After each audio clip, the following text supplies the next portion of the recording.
Welcome to the Cincy Postcast. I'm your host, Kevin Wallace, and we have a very special episode of the Postcast for you. We are talking about yet another playoff victory for FC Cincinnati, defeating Philadelphia Union at home. Just an incredible feeling in that crowd when Mosquera scores the game winner from an incredibly onside assist from Ian Murphy. This is an awesome episode. We talk about the entire match, the lineups, the feeling. We review virtually every single player in this one. It is just so much fun to go back through and relive.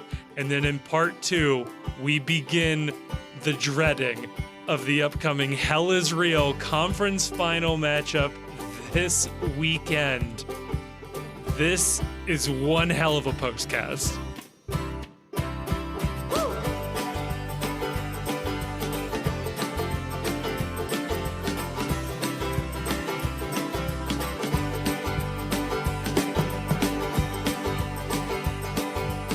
Joining me to talk about all of that and more, I've got two gentlemen who are so happy that the rematch went the right way this time, joined by the Chief, and we're also joined by Jonah. Jonah, I understand you have some prepared words for us. Is this something that you want to get out now, or do you want to bring it up later? No, we should get this out of the way now. Well, you caught me off guard, even though I requested this. But thanks. I'm glad to have this platform. I wrote my thoughts down because I didn't want to screw this up. It's too important to a lot of people. I'm sure you guys know, last night there was a tweet from a different FC Cincinnati podcast Twitter account that caused a bit of a stir. Not only does it come across as a pro-Philly tweet, but it honestly had no reason to be put out there at all. Chief, Kevin, you'll probably agree, podcast wars are not productive. And I'm sure you don't want me saying this, but I'm speaking for a lot of angry FCC fans out there when I say this podcast should be fully and without hesitation canceled. Yes, the dreaded C word, canceled. So, post-Cincy listeners, make me a promise. You will never, ever listen to another new episode of Knifey Lion Radio. Showing Ian Murphy was indeed offside should be the last straw. Stop placating the enemy, KLR, and start supporting the boys in orange and blue. Cancel KLR, up everyone else. It's something we can all get behind. I hope. There's something glorious about a podcast being canceled over a year after it recorded its last episode. I'm still paying the Podbean fees, so it's still alive. 2 years after the last episode drops, we're finally now getting around to canceling KLR. And honestly, I think it probably is about 3 years overdue. Given some of the content I listen to. Bill Burr had that rant about canceling John Wayne over his Playboy interview from the 1970s. So if we can cancel John Wayne 40 years, 50 years after his death, there's no reason we can't do the same to whoever KLR is. But yeah, many people were upset about that tweet. I don't know how you guys felt about it. I'm glad you got ahead of this. Yeah, because to actually go out there and put up a diagram showing that Murphy was offside is pretty egregious on the night of arguably, maybe inarguably, FCC's biggest win in club history. Something to be said for that. I don't have any time for people drawing lines that don't make us out to be the winner. If you're going to draw lines, I want to see lines that confirm my own point of view on this matter. This I'm is back why, in the lab tonight. Yeah, Joseph Mamay is the real hero. I don't care how crooked that line was; it was the correct line. So,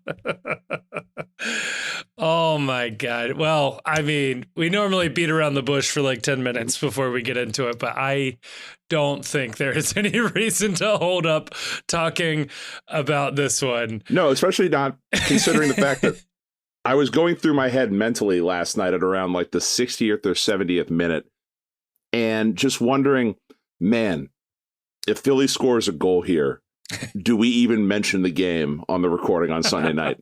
Or is it just an entire hour and a half of comic books, movies, and obscure oblique references to stage theater?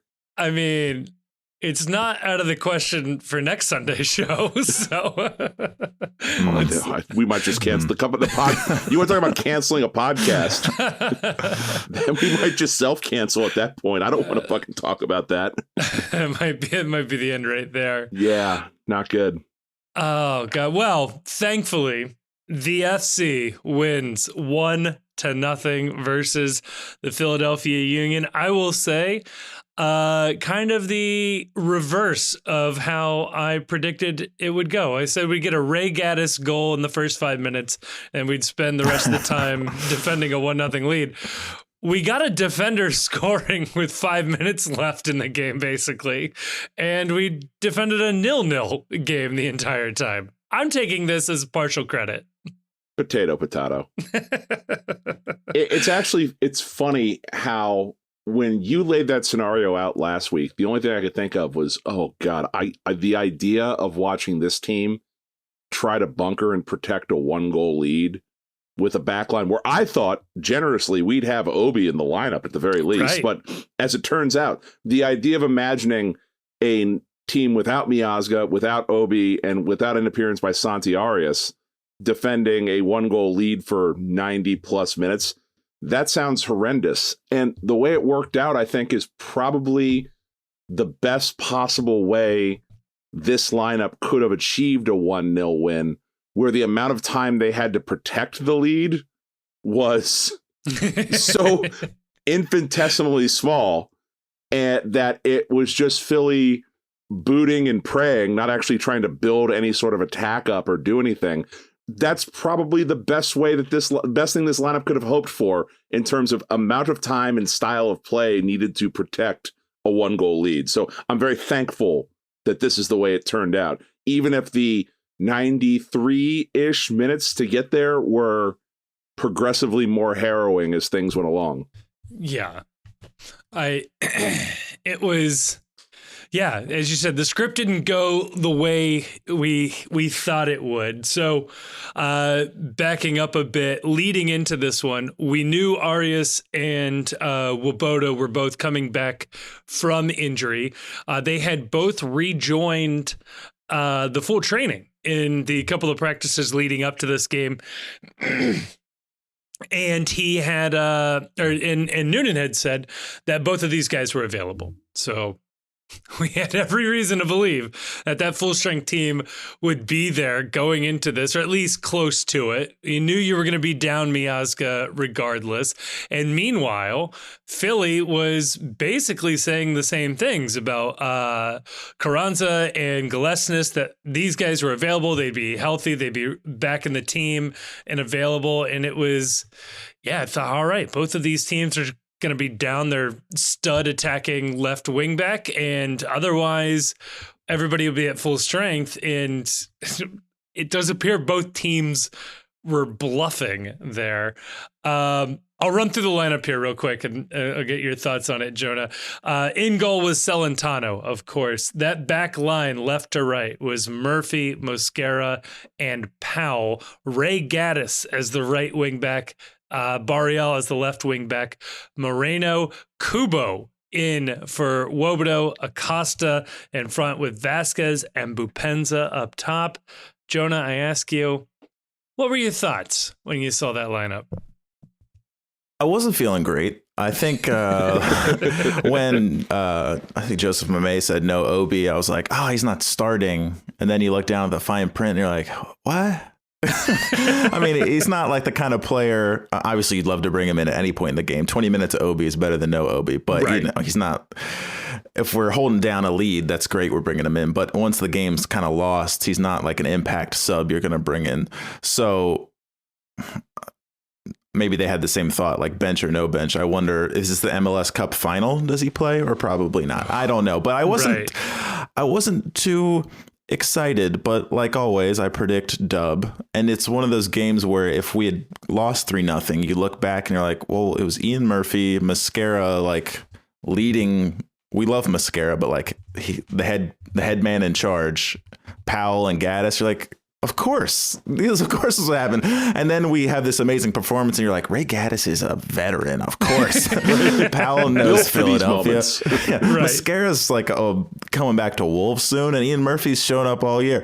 So, yeah, you can kind of write your own story with how it turned out. But to say I was like thrilled, no. I was terrified. Absolutely terrified, for sure. It does raise an interesting question of if you had to pick one moment, one player to keep their head in a hostile big moment where there's confrontational emotions running high, and you had to pick one player not to do something stupid, would you pick Murphy? Would you pick Mosquera, or would you pick Miazga?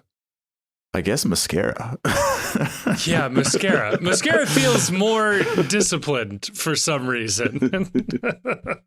He also draws like he's a shithouser. We saw that. He might get a fine for faking a hit to the face. Well, I mean, something probably did hit him. I don't want to do a KLR tweet again, but yeah, like he went down, he flailed. He's more of a master of the dark arts. Like Miazga's like, I cover my mouth, I'm slick, but he continuously gets yellow cards. So yeah, I think as insane as it is when you're hearing the words, yeah, I think Mosquera is the one you trust in the situation. Strangely, Mosquera appears to be more of the Sith master, where he very rarely gets caught for the things that he does instigating, versus Miazga, who makes no effort whatsoever to hide the fact that he is a shithead, which I kind of enjoy.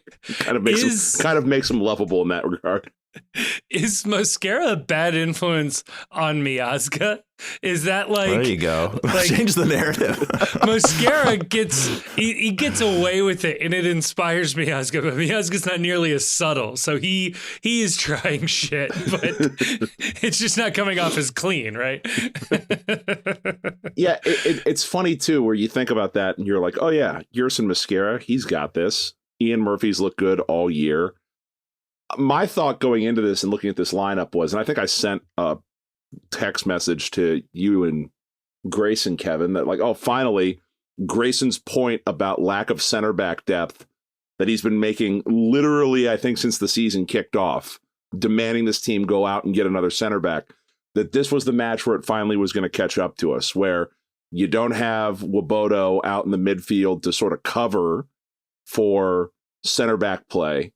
And you were going to see the back line potentially get exposed, especially with, God love them, Powell and Gaddis out there are not, we'll say they're athletically limited in certain respects at this point in their various careers.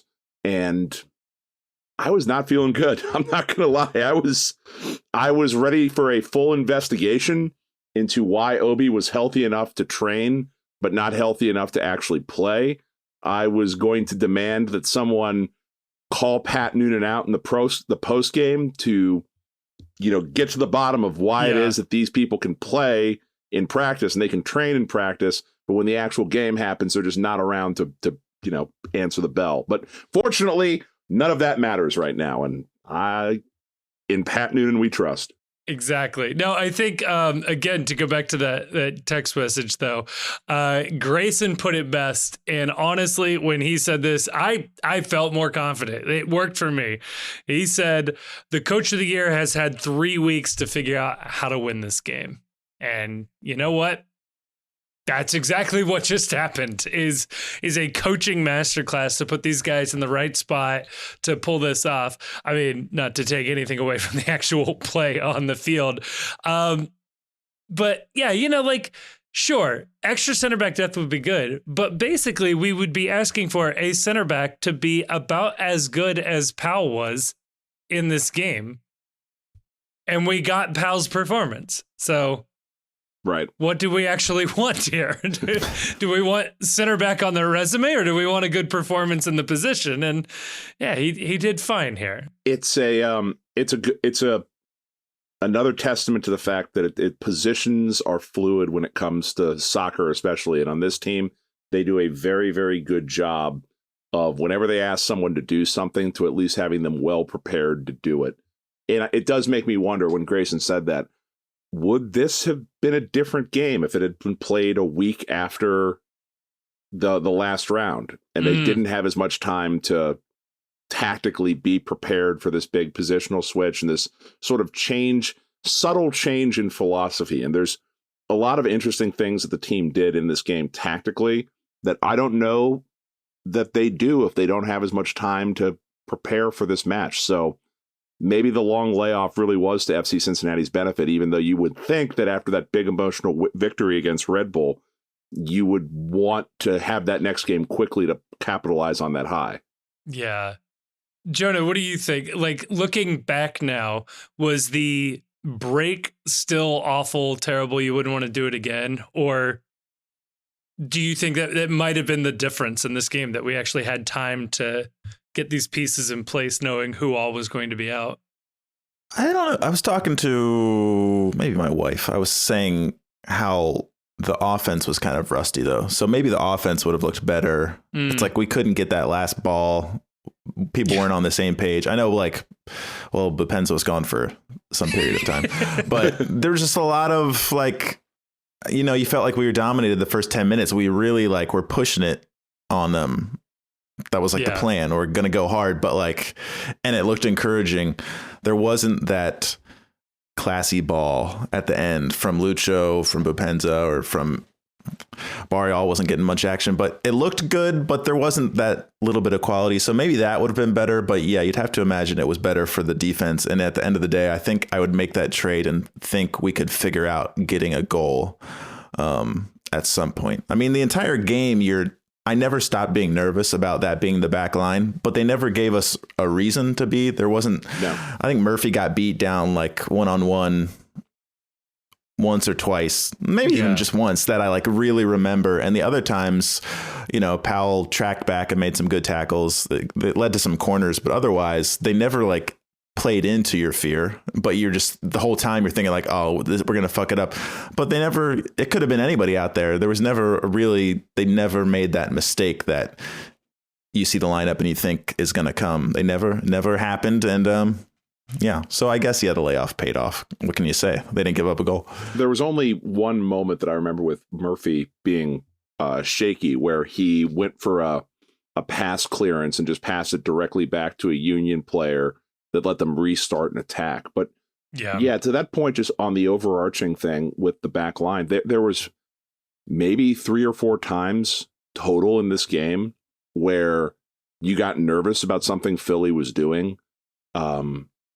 They were rarely in behind the back line, which was shocking to me. I thought for certain we'd leak at least 1 or 2 opportunities, because even when we have our first choice back line, you still see confusion occasionally about spacing behind the line and who picks up runners going through into the 18. There was none of that in this game. The other thing, though, about the offense, and it's, you know, we can talk about this as we recap the game. I do wonder a little bit if part of the marching orders from Noonan and the coaching staff this week on the offensive side was to avoid overcommitting, to stop Philly from having the opportunity, because Philly's a countering team. They are not a possession team. They are not a build-up team. They are a team that wants to pick you on the counter, and you saw that in this game with the number of quick restarts they would have after free kicks. And it got to be a running joke with me and a couple of friends that every time Lucho or somebody went to bitch at the official for a foul being given, the ball was already gone on the restart as they're getting up to the official to complain. It's like turn around and run, because they want to go quick, because that's their playing style.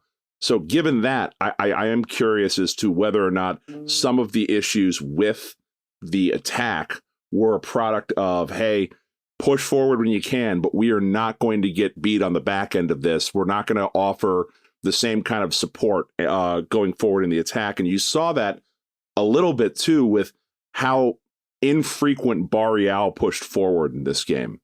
This was not a typical Barreal game where he's bombing down the wings and getting into deep, dangerous attacking positions.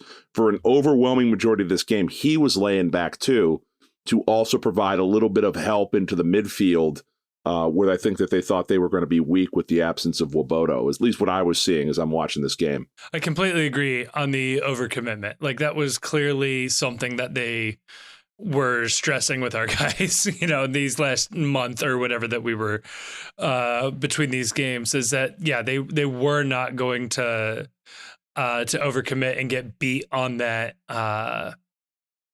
get beat on that deadly counter. Like that's exactly how they were able to do that. And it helped too that it did seem like, since he did a good job of pushing everything to the wings for Philly, so they could not play through and therefore expose Kubo Moreno without Obi. So it was very well done. It was very funny too. Neither team was willing to do any attacking down their left side. So like everything from both teams was going down the right side. It was very funny and uneven how the game kept playing out. Like the ball kept whipping around in circles, like in a roller rink or something around the field. It was never going to go up and down the same channel twice like that. I want to take some credit too. Kubo in the midfield. That was, in hindsight, the only correct play in this game, because I thought Kubo, I don't know that you can give him man of the match with how Yerson defended and also scored the goal, but if there was a secondary man of the match, I thought Kubo had probably his best game in an FC Cincinnati uniform, with the number of different things he did, cleaning up in the defensive midfield, but also contributing to the attack as Barreal stayed further back in this game. I thought he was awesome. And I wouldn't, I was hand up. I was nervous at the lineup having a midfield of Moreno, Lucho, and Kubo, just with also thinking about the defensive responsibilities that would need to be covered that you're missing when Nwobodo isn't there. The lineup just overperformed at every single spot. Like every player played to exactly what they needed to do to win this game, and they got overperformance from Gaddis, Powell, and Kubo, which is exactly what you're looking for in a playoff elimination game when you're trying to see other people step up that aren't usually starters. Like if you're going to get overperformances somewhere, that's a hell of a trio to get overperformances for. Yeah, seriously. Ray Gaddis, I was just looking at this, 87.8% passing percentage from him, filling in at wingback. And some of them even went incredible. forward. Way to go, Ray. Yeah, a couple of them did. But no, Jonah, is this the best performance we've seen of Yuya Kubo in an orange and blue jersey? I don't have my Kubo Rolodex totally handy, but you got to assume the stakes of the game and just how important he was in the game. Let's fucking declare it. Yeah, let's say it was his best ever. And he missed out. I'm not here to crap on Boupendza yet. He missed out on 2 golden chances, not his fault, with give and goes with Boupendza. His last give was perfect. His go was perfect. And Boupendza's flick back to him in the box, both times, the 2 specifically I'm thinking of, just fluttered in the air and got stolen. But if he plays those into Kubo's feet, he's got 2 decent chances at goal. And it's funny, he has not scored many goals for us at all. But when he's cutting in, like, and you hear in the crowd too, where you all just want him to shoot. And we're like, I know, because he's capable. You've seen it once. That's all you need to see. And I just love that he's a major part of this team after all these years. Like, we're in this position, and I don't think any of us would have predicted like Kubo would be starting an Eastern Conference semifinal game and getting Chiefs runner-up man of the match. Right. So I don't know. It's just wild. I mean, Powell was wild too, but that was a crazier journey. So yeah, and when he gets subbed in or subbed out, he gets like the loudest ovation of anyone. We just, he's just the most even-keeled. That's why we get so upset that he never gets any foul calls, because he's like the consummate gentleman. I mean, he's probably got like skin costumes in his closet or something. I mean, he's like actually a serial killer. Like we think we know him. We don't know him at all. But like if we had our guesses, nice. He's like, he seems like a great guy. So you love to see it after like him get rewarded with this and to like the neighbors. That way the neighbors get the interview. God, I never would have seen this coming. He just seemed like such a normal guy. Well, he's all right with me. Yeah, it's funny. It's also the reason why, like in much the same vein, you shouldn't go shopping when you're hungry because you buy more. As I was watching this game, I thought to myself, I was thinking, yeah, I'd bring Kubo back next year. I mean, we don't have to worry about that because, as we said, he is Right. on a perpetual option contract, as best any of us can tell. But in the wake of that performance, I was very okay with, yes, sign me up for more Yuya Kubo. Indispensable part of this team as the 12th man off the bench. Fourth DP, the new roster mechanism. Let's not get carried away. If we don't have anybody immediately in mind, making him a DP would free up like $400,000 in roster spend. Dan, you hear that new postcast? They want Kubo as a DP. They've really lost the plot. I mean, what would be more FC Cincinnati, though, than Yuya Kubo suddenly becoming a DP once again? That his roster status just well, the hell with it. We haven't made him a DP in a while. Let's do that back again. I mean, you're right, though, Jonah. That journey from like, oh my God, we signed this European proven striker, which is who we thought we were signing, to him doing a very good job deputizing as a defensive midfielder in one of the biggest matches in club history is a hell of an adventure to get to this point. And man, the global pandemic happened somewhere in there. It was a good time. Do you think Yuya Kubo ever has like an existential crisis when he's alone with his thoughts? Like, what am I truly as a soccer player anymore? I am no longer a striker. I am no longer a winger. Am I a defensive mid? Am I a midfielder at all? What is a midfielder? Can one truly be a midfielder? Is it a thing in my own mind that once I commit myself to being a midfielder, that then I am one? And then am I no longer who I used to be? Do these things keep Yuya Kubo up at night, do we think? It keeps me up. Do we know less about someone who's been on this team for this long? I don't think I know anything about Kubo. I mean, that must be his choice. He seems like a very private kind of guy, but it is crazy. He's the opposite of Lucho. He's got kids. I mean, we see the kids down on the field after the game every so often. He is a man of mystery, though, and I kind of like that you could literally believe anything you want about Yuya Kubo, and plausibly maybe that could be what he does. Like you said, he could have skin suits in his basement, or on the weekend he could, be a superhero. He could be the Shadow Hair for all any of us know. You know. How many? Go ahead. No, you go. More Kubo talk. How many Japanese players are in MLS right now? I mean, Grayson would know off the top of his head, but he would.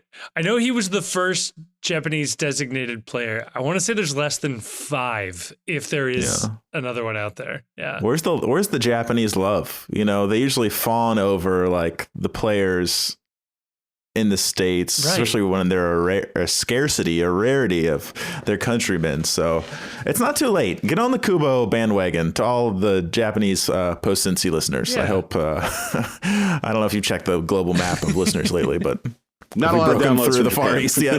No. If we could break into the Japanese market, there's an untapped potential for soccer podcast listeners over there. Starting now. For some reason, we were... Yeah, right. We were a top 150 soccer podcast in Nigeria. So look out, world. Here we come.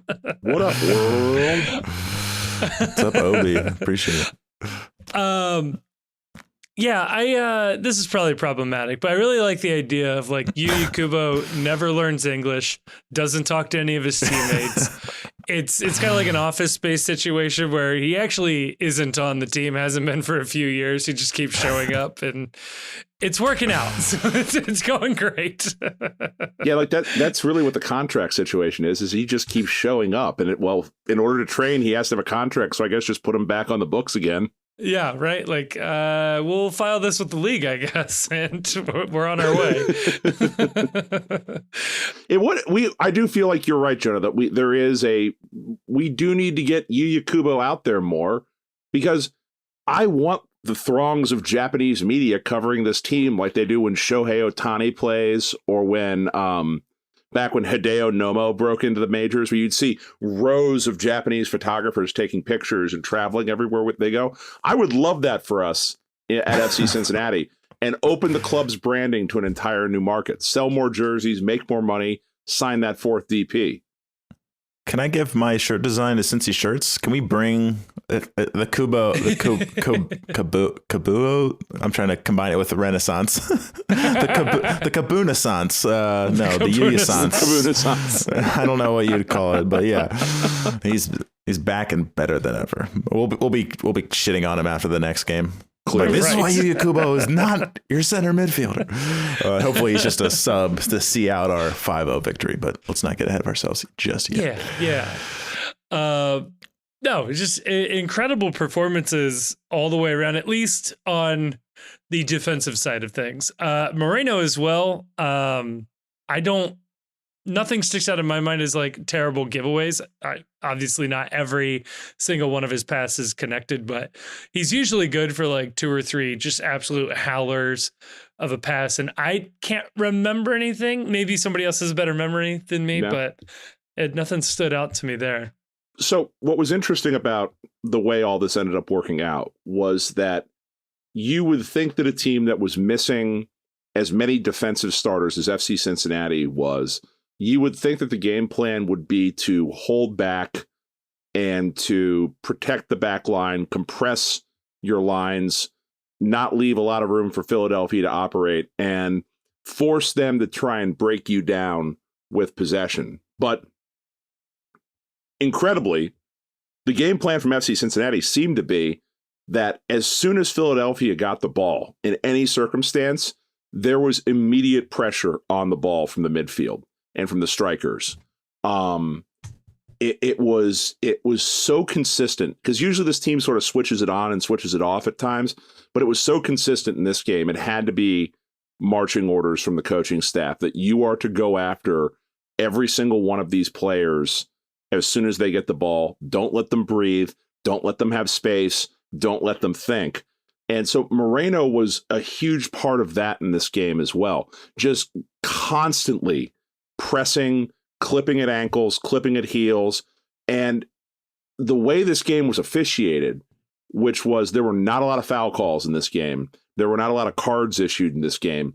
And so that sort of physical pressing style, shockingly, you would have expected after the way the officiating had gone, the officiating union had gone after this team, or one of its players specifically, and how the sniping had been going back and forth with some accusations of fabrication, that there might have been a tighter officiated game for FC Cincinnati, but there wasn't. And so as a result, this sort of high intensity, high press completely, I don't think Philly was ready for it, just based on the way that they seemed unable to deal with it all game. It was a game plan that worked really well. And I'm starting to think that Pat Noonan might have worked for Philadelphia in the past, because, man, every time we play him, he's got their number and trips up their game plan, and they never get anything going. And it's amazing to watch. I don't know if that's a thing that happened in his past or not, but always seems to have Philly's number with throwing it off. And like, that has been the game plan in the past. This time wasn't clear that they had the personnel to pull it off, and yet it still went according to plan. Like, right. It's so good. Ray Gaddis gets the only yellow card, I'm going to say, for playing hard defense. Jonah, surprise or inevitable that Gaddis was the only yellow card foul in this game for FCC? Bopensa got one, didn't he? His possible red card. Oh, when he's winning crazily. I was thinking it was simulation, but you're right. He really did go at him. Flew in with both legs flailing. Sorry, I don't mean to ruin your point, because that was just right. a kind of a freak play by Bopensa, where like he literally, from what I've heard people watching on TV, they're like, yeah, that could have easily been a red card, which would have been a hilarious end to Bopensa's night. I'm just gonna go ahead and get a red card pressing here. But yeah, Ray was. I'm glad it was him, because. I'm looking at, it says like the number of tackles he made doesn't match what I'm remembering. It felt like he was like a tackle machine, because there was like a few where they were coming down this side away from the Bailey. So that was first half. Yeah. Where he's 1-on-1 and just fucking stuffed the dude. And like, this is why he was like the most tenured Philadelphia player ever. And it's why we wanted to bring him out of retirement.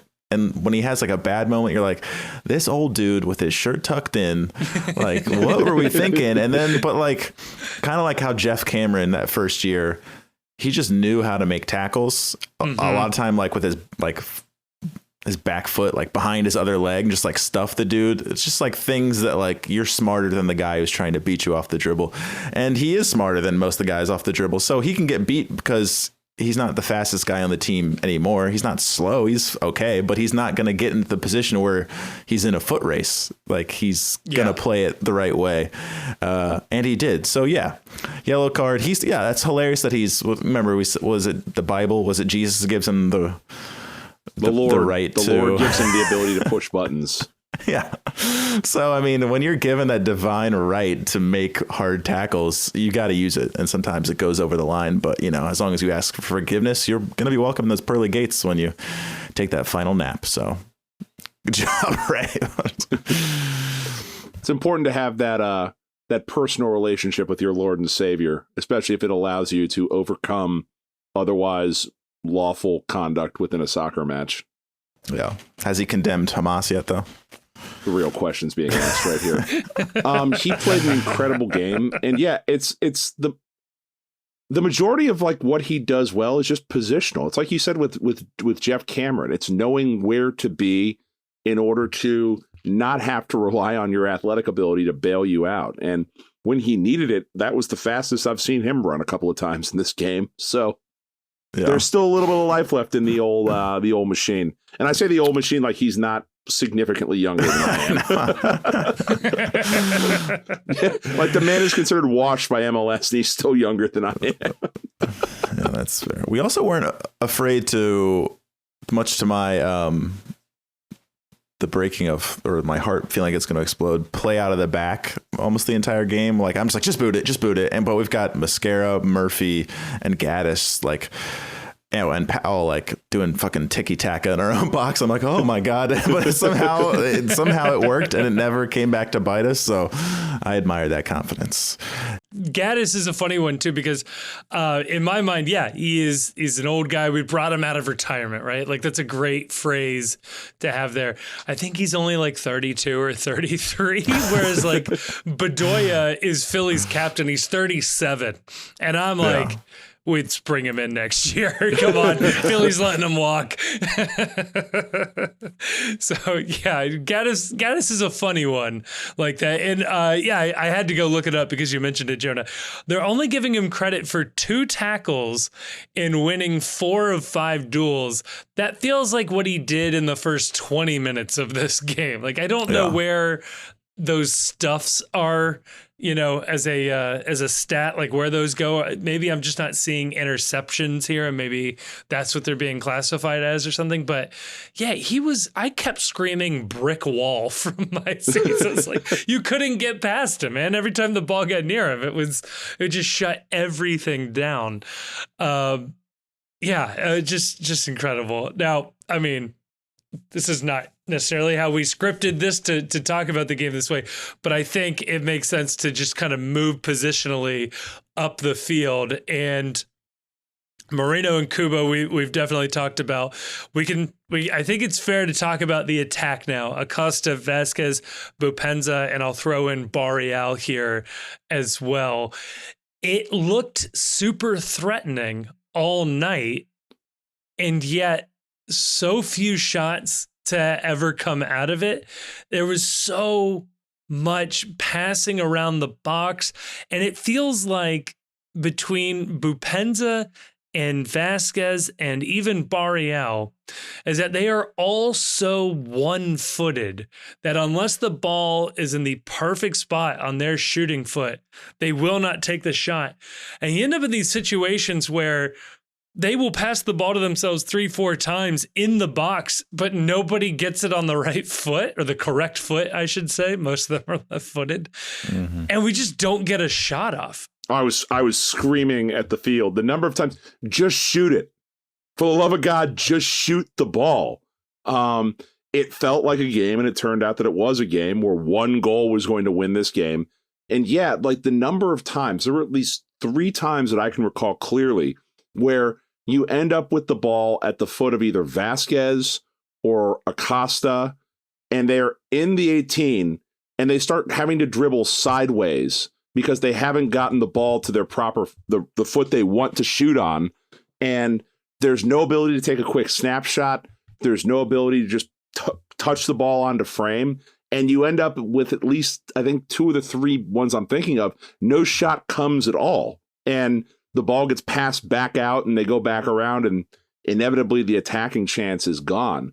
But I'm just begging someone to just rip a shot at goal and just force Blake to do something. Force him to knock the ball away or ricochet off someone or do something that just creates a little bit of chaos, and just nothing. And it was infuriating. It was very annoying to watch at times. But yeah, at the same time, it definitely felt like we had the better chances throughout the night. And even compared to Philly's overall offense, I would have preferred our chances, our opportunities, our attacking runs to theirs. Am I wrong in that one there, Jonah? I don't know what constitutes a clearance, but they had 26 clearances to our 10, which tells me they had to clear it more. That's what bigger numbers do be bigger. Yeah. There was one time in the first half, one of these situations which there were many, where Lucho gets on the ball not far outside of the 6-yard box, and it's a goal. I've already seen it in my head. He's going to score this, and the shot never comes. Nothing comes of it. And by then, there's 11 Philly players in the box, basically, and the moment is past. And there was a chance earlier. We've all been waiting for Boupendza, after watching his highlights, to get one of these long-range shots because we know he's capable and we know he wants to do it. And you see him setting himself up for those. He had that break. He had players to the left or right. They weren't like perfect run-ins. It wasn't a guaranteed thing he was passing up on. But he takes the shot. Blake makes the save. You could say it was comfortable, but he made the save. It's like it went out to this. He didn't catch it. And you could tell the guys were like annoyed at him. I wasn't annoyed at all. I was thrilled that he took the shot. 1, because I want to see that outside shot. 2, that was in like the perfect spot for it. And 3, there's a good chance if someone's following that up, they could be near that ball to put it back in. So that's what we needed. We needed shots. We needed, Vasquez killing me. It was back to that. Was that I don't want to say last year he had so many goals, but there'd be those like, wait. And then it's over. And you're like, no, it was Lucho the other year who like just wouldn't shoot. It was like, seemed like he just wanted to assist or something. Yeah. And there was a few of those moments where just rip it. Whatever happens. No one's going to be mad. So Boupendza didn't have a great night, but I appreciated that a couple times.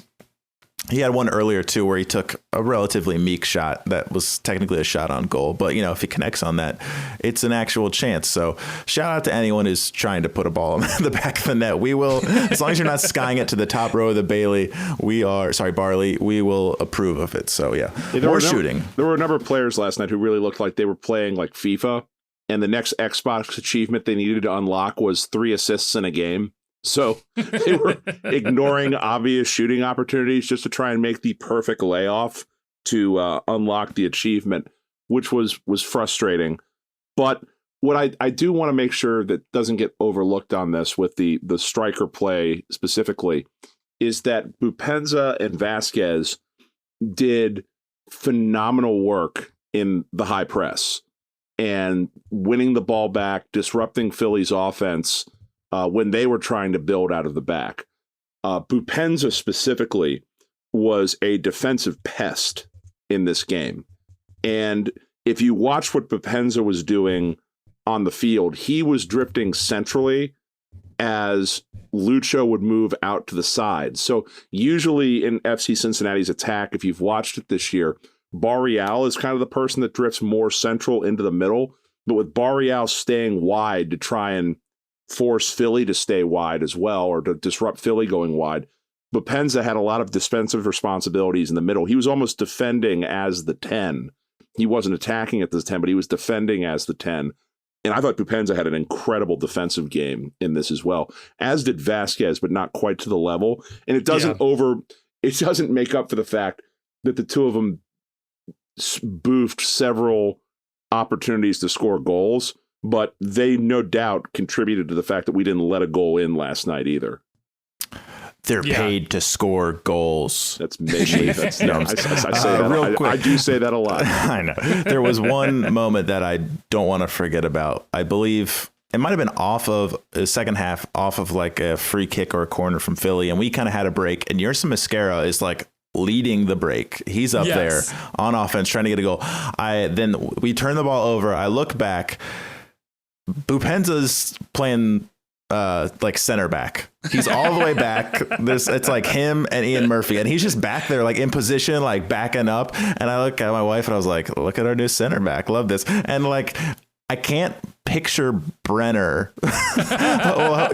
Hopefully Brenner's up there trying to score at the time, but like it was just wild. I was like, what's he doing back there? It was adorable. So like I think that's the ultimate show of it, that like when it came down to it, he's like, I'm willing to play right back or center back in the middle of the game. And then because I mean, I wouldn't mind swapping them for 10 minutes, see what Yerson could do up top after watching that finish. So he did do that. It done be like that. It reminded me a little bit of 2019. Kendall Waston was always like the last ditch effort, throw him up top to try to get a goal. And he always looked more dangerous than anybody else on the team. I mean, to be fair, you're comparing him to Adi, so right, Adi and Darren Maddox, right? Like, I don't know. Let's get wild and put Mosquera up top for 15 minutes to end a game and just see what happens. Because, I mean, so far, when he's given the opportunity, he does tend to succeed there. But no, the Boupendza's effort, I don't think has ever been in question. And if anybody has been questioning it, you're wrong. Like, you can say he's a bad striker or whatever, but he is trying his ass off out there. And the coming back to defend was great. When he, very late in the game, was eventually subbed off for Badji. That was the one thing I was like, ooh, will Badji track back as much as Boupendza? And Badji has literally played left back for this team last year. So it's not a knock on Badji. It was just Boupendza was doing that so well. It didn't want to lose that even at the very end of the game. Talking about like the rest of the attack, I did not think Vasquez had a good game at all. Like I said, I appreciate the defensive efforts that he put in on the high press, but this was another game where he never got himself into threatening positions. And when he did get himself into threatening positions, the ball would be tangled at his feet or he wouldn't be in position to get a shot off. And I don't know. I don't want to ever be critical, hypercritical of a player after a win, especially a win where the team gutted out that kind of a defensive performance to keep a clean sheet minus the pieces they were missing. But man, I don't know. Like the last couple months of film on Vasquez, I'm wondering if there's still a market for him over in Europe, or if like he is, or we'll put it this way: is that Borussia Mönchengladbach, Guter Globen, whatever the team was that was scouting him from over in the Bundesliga?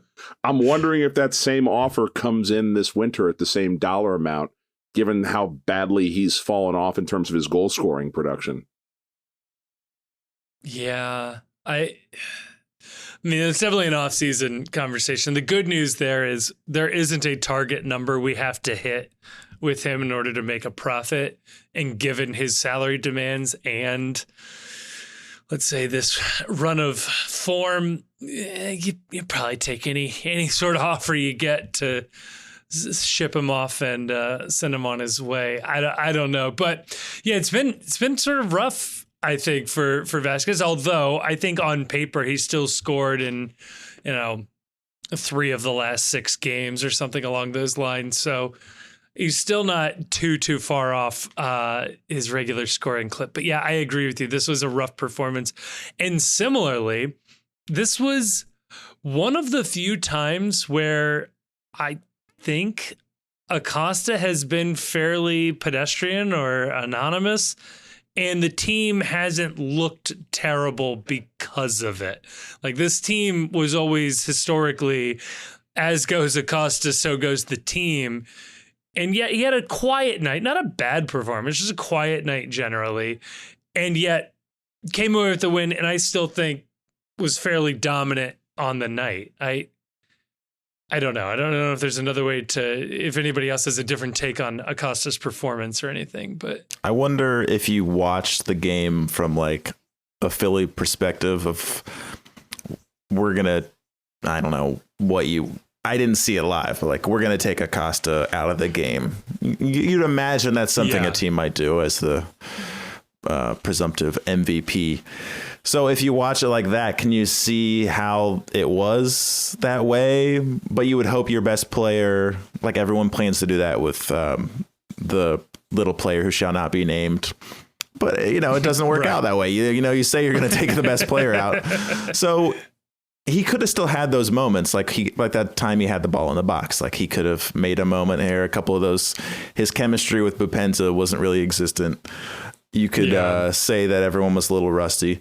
So I'm just hoping it's one of those games where it's not like we're going to see it again versus the Crew when we need it the most, or that's just kind of out of the system. And this is the biggest stage. He was obviously like emotional and like super relieved, excited after the game, as one would be. But like, he cares a lot. It's not going to be lack of effort in the next game if he doesn't have a great game. If anything, he might try to do too much. But I don't remember a lot of attempted nutmegs. He didn't get those moments on the sideline one-on-one very much, maybe one or two, but it wasn't one of those games. So it could have been something Philadelphia did, or it could have been the way the game shook out. But we could have done it without him being amazing, but it just ended up we win on the last second of the game when he's not involved at all. It wasn't his best game. But there was a very clear effort from Philly that they had. I think it was it Martinez, I want to say it was, that was just tracking him the entire match. They were not going to let Lucho Acosta beat them. Fair. You would expect the MVP of the league to rise up above that. But what I liked about Lucho's game was that we have seen in the past when Lucho has decided that he needs to be the person doing something, that's when you get I don't want to call it bad Lucho, but you get the Lucho where it's like, there's three guys in front of me, I'm going to nutmeg all three. And inevitably it doesn't work out. So I appreciate, number one, that Lucho, he played the ball where it needed to go. He was a point guard in this game more than he has been in the past because, it's not working for him. Number two, we didn't get any of the Lucho loses himself in the moment of the game moments. He played disciplined. He played under control. I think there was only one really bad foul that he had that was one of his frustration fouls where he kicked a man so loudly in his heels that you could hear the impact in the Bailey, and somehow he didn't get a yellow card for it, which was amazing. So I think it's a good sign for Lucho that even when he's not on his best night, that he still kept his composure. He still was making the passes that facilitated the offense. The entire game, it just looked like everything was a half step off just on these little through balls. I know that he played one ball back to Vasquez on a break where Vasquez had to hold up to get it, and it completely ruined what otherwise was a decent break and a decent scoring opportunity. It was just a little bit of, it was an accumulation of a lot of little things like that I think kept him from having a Lucho Acosta kind of night. And you hope that's just a one-off thing, that now that they're back playing games, they don't have 3 weeks off, that he's a little more in rhythm coming up in the next week. Yeah. I mean, thinking back on it too, I seem to remember some of Acosta's worst games come against Philadelphia. Like, they do seem to have a game plan for managing him and playing him out of matches. And if you think back to last year's playoff match, that was the story of that match, which was Acosta was unable to perform any of his little tricks and his magic on the night. And we look sort of lifeless going forward and just sort of defended for our lives. So, yeah, I mean, it seems to be a game plan of theirs. And yet this team is now so versatile and so, better equipped in other positions that they're able to overcome that we can beat teams in other ways, even if it's three of our defenders combining to score a goal. So I don't know. Do we want to run through this chronologically? Or are there just sort of like major moments? I don't know how well people have this sort of memorized or scripted or whatever else, but yeah, I'm happy to do whatever. We can try to run through this chronologically, but let's just get up to the goal, because there was this game was, from a spectator's point of view, it was just the anxiety slowly ratcheting up from. I wouldn't say it started on a 1. It started on like a 5 when it was announced Obi wasn't dressing for the game at all. It couldn't even be a late sub. So it was just sort of this anxiety-ridden mess. And like Jonah said earlier, there was never a part of this game where I felt Philly was threatening, or where they started, I know, like to use the commentator cliche, turning the screws. At any point, there was never that sustained pressure that leads you to believe, a goal's going to come any minute now. Their attacks came in fits and starts. I think they probably, over the course of this game, had one shot that was worrying that Roman had to make a save on in like the 80th minute or like the 75th minute or something like that. And they had one chance earlier in the game where they had a ball to a man making a run at the back post who just skied the ball well over the goal. But there was never that feeling of dread. The feeling of dread was just this generalized sense of, once a game like this gets to the 70th minute and it's scoreless, you start to come to grips with this reality that next goal wins. And there's just not going to be enough time to come back from a score if they score this in regulation and we don't get to go to extra time on it. So yeah, I don't particularly have anything that was memorable about this game. Just more a supreme enjoyment of how hard they were playing defensively, and the idea that just Philly wanted to run and wanted to counter, and they never got to land a good punch on the counter. Yeah. I think for me, a couple of when moments. Kevin says like that, it's code for good talk. No, I liked it. Hey, I liked it. No, there's two moments Kevin. That stick out to me. We discussed the Boupendza long range shot, which could not agree more. Want to see more of it. If Blake doesn't get it, it's going in. So it was on frame. It was weird bouncing thing and he couldn't hold on to it. Yeah, man, let's do three, 4 of those a game. That would be awesome. Kubo, get in there too. No, there was, Roman had an incredible save. The 85th minute, I want to say. It's a real knuckleball of a shot that he was able to punch away with both hands. Incredible moment. Basically, the only time I can really remember he was well and truly called into action to save a goal there. And then the other one is our son, Yerson Mosquera. I forgot about this. Taking I don't remember if it was a because I was opposite side of the field here. It was like either a nudge. Yeah, nudge that he took to the face. No, it was perfect. I wouldn't change anything about it. It was in following a set piece, or it was immediately preceding a set piece. He had been in it with somebody from Philly. I didn't see who it was. It was whoever it was shit.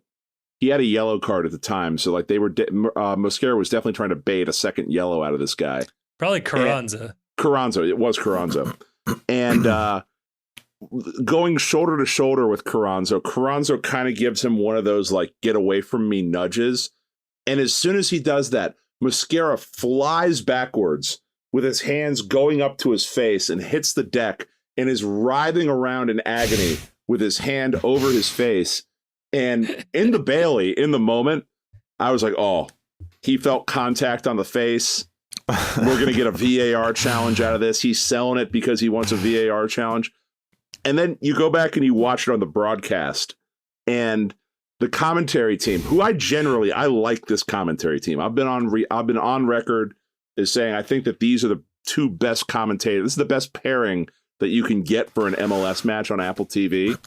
The one guy, Higginbottom, I think was Philly's color guy for a number of years. Usually doesn't let that show, except in this moment. This man with a painfully British accent, the disdain in his voice for when he says, "There's no place in the game like for that for me." He's trying to get another man sent off. That's not right. He's too talented to be doing things like this. It brought me joy all over again with just how angry Yerson Mosquera made this professional journalist. It makes it funnier, like the Barley's chanting VAR, and then like great. Meanwhile, you actually see it. We're chanting VAR, which if we had seen a decent replay of this, I would have been like, yeah, let's lay out on this one. This is not one we need to look at again. The VAR is going to award Mosquera a yellow card if it's looked at for this. But you can hear on the broadcast just VAR going loud in the background as they're talking about just a shameful display of cynical football from Yerson Mosquera. VAR, he gets sent off. Did you start the "Let Him Die" chant when Jose Martinez was actually injured? Yeah. I was like, you win some, you lose some.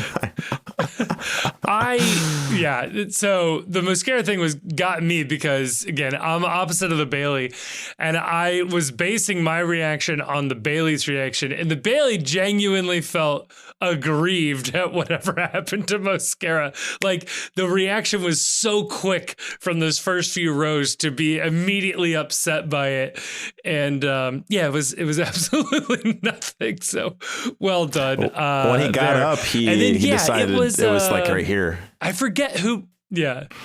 Rubbing his face like by the chin. That's where he decided he got hurt when he stood up. But now I know that there was a scene that was similar to this, not similar to this, but it was sort of touched upon in Ted Lasso, which I don't trust for actual soccer content at all, given how bad the soccer scenes looked in that show. But there was a moment in one of the Ted Lasso episodes where Roy Kent leans down to whoever it is that's fallen down. He's like, "Are you okay?" "Oh yeah, I'm definitely okay." "All right, you're going to get up, you're going to limp, you're going to say that you're okay to carry on and get your cheers." I'm wondering, though, in these moments when Mosquera is down, he's clutching his face, is he telling anyone on his own team, "I'm good, just play along"? Or do they get genuinely concerned in that moment that something might be really wrong with him? And if he doesn't do that, at this point, shouldn't the default be if Yerson Mosquera is on the ground, fuck him, he's all right? Or do you, as a teammate, even knowing that he's probably full of shit, you have to go check on him to help him sell what he's doing? Because if you all just like walk away and just let him writhe on the ground, it doesn't help his case for trying to draw a card or a foul. Yeah, I think you just have to always assume he is hurt, right? Like, that is the move. You just always have to assume he's dying. We have to be very, very, worried about him because you have to play along. He has gotten red cards on the opposing team for this. He has won penalties for this. You've just got to trust his instincts here and play along with him. He is, I will say, genuinely a good actor when it comes to this. Like, he gets me once a game where it's like, oh shit, is Mosquera hurt? Is this what happens now? And no, he's always fine. He's always bounces right back up. But do you think or that's it, right? Yeah. Do you think teams have like a code word though? Like potato or something like that? And if like he says that, then it's everybody's cue. Oh, don't worry about it. Hey, he's embellishing. We'll play along, but we're not actually worried. Don't get the trainers out or anything like that. What would be a good code? I'm trying to you don't want the other team to know, right? Because you can't make it super obvious, but you need like a. It needs to be plausibly something that you would say when you're hurt, but also not something that you might accidentally say when you're actually hurt. So it can't be like, shit, or something like that. That's got to be... Wait, Dios mio? right? Like, Dios go with mío. Spanish. Yeah. It's just Nick really Hagen's he's doing fine. that. The problem is Yu Kubo saying Dios mío. That's why he's never gotten a call. It's because he's using Spanish. And the ref's I'm like, not going get to try up. to We do it. know. I'm not We going to know." try to do it. I love that. Yeah. Yeah, it'd be Dios Surely mío, there but then is- Ray Gaddis won't take the Lord's name in vain, so he's never actually gotten a. No one's actually ever been able to determine whether or not he's faking. Hey, my man Ray Gaddis would never bear false witness. All right, so he's not going to be out there flopping around. So let's get to the goal, shall we? That is truly, well and truly why we are here. It comes off of, if I remember this correctly, it's a Acosta free kick in the midfield who passes it to Barreal, who then crosses it into to Murphy, jumps up, heads the ball very nicely to the feet of Yersa Mosquera, takes a very slight touch before burying the game-winning goal. Exactly how we would have drawn it up. Apparently, they did not draw this up in training. They've never practiced or worked on this particular routine. Maybe they should. It worked very well. And Wait, is that confirmed that this isn't a play they work on in training?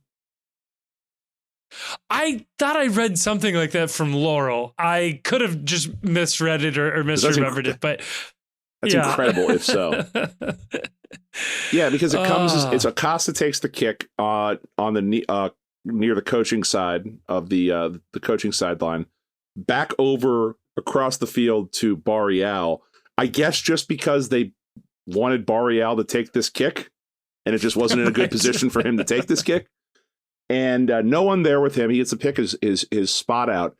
And what I love about the goal is that if you are going to ask a player like Mosquera, a center back, to score a goal, you want to make it as easy of a goal as possible. Something that like they've practiced, something that like you're not asking him to do something spectacular. And if you look where he takes this goal from ultimately, it's basically the penalty spot.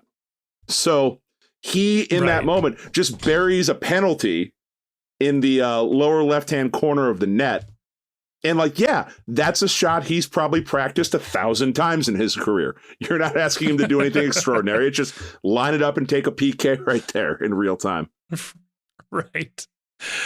I'm trying to think, like trying to contextualize where this goal ranks in terms of important goals. And it really, I guess, plays more into the game. But I don't know, Jonah, where would you put this goal in terms of important goals in FC history? Like where does this one end up ranking for you? I don't know. Does it change if something bad happens next week? Is it not? You know, it felt more like the goals. If we go way back, like the Open Cup. Actually, no, there was no goals that game. But like those goals or like scoring against Red Bulls when they're in the Open Cup years ago, it's like those were like just like ecstasy. This was like sweet relief because like we all know anything can happen in those 30 minutes and then a penalty shootout. Like I wasn't prepared for that. I couldn't handle that. And so I was like, good, we deserved this. We're relieved. We keep playing. And then, you know, we sit there for a while and like, why isn't the game restarting? But I don't think it's top. You think it should be based on it's the most important game, but I don't know. Is it a little tainted by the discourse? I mean, it's top 10 without having to think about it. Top 5, most likely. Top 3, I gotta think about it a little more. But I mean, yeah, it's probably the most important goal ever because the most important goals in USL were actually saves, not more than the goals themselves. So yeah, definitely most important. I have a hard time thinking anything will ever top GB against the Columbus Crew. That might live forever. This is close, though, and it's a big goal. The pressure is on this team because, like, there's been a lot of rat poison given to this team since the end of the year. You've got winning the Supporters' Shield, But then on top of winning the Supporters Shield, this is now a team with the Defender of the Year, the Coach of the Year. When you listen to this on Monday, it will have most likely been revealed with the most valuable player in the league officially, with the announcement set to come tomorrow or Monday. To a certain extent, if they don't score in this game, the narrative today and the narrative next week is FC Cincinnati with a disappointing exit from the MLS Cup playoffs. Now, I think reaching the conference finals, I don't think that you get that narrative if they somehow don't advance, that this is not a massive disappointment that they didn't make it to MLS Cup. I think that by scoring this goal, that there was a lot of pressure to win this game, I think.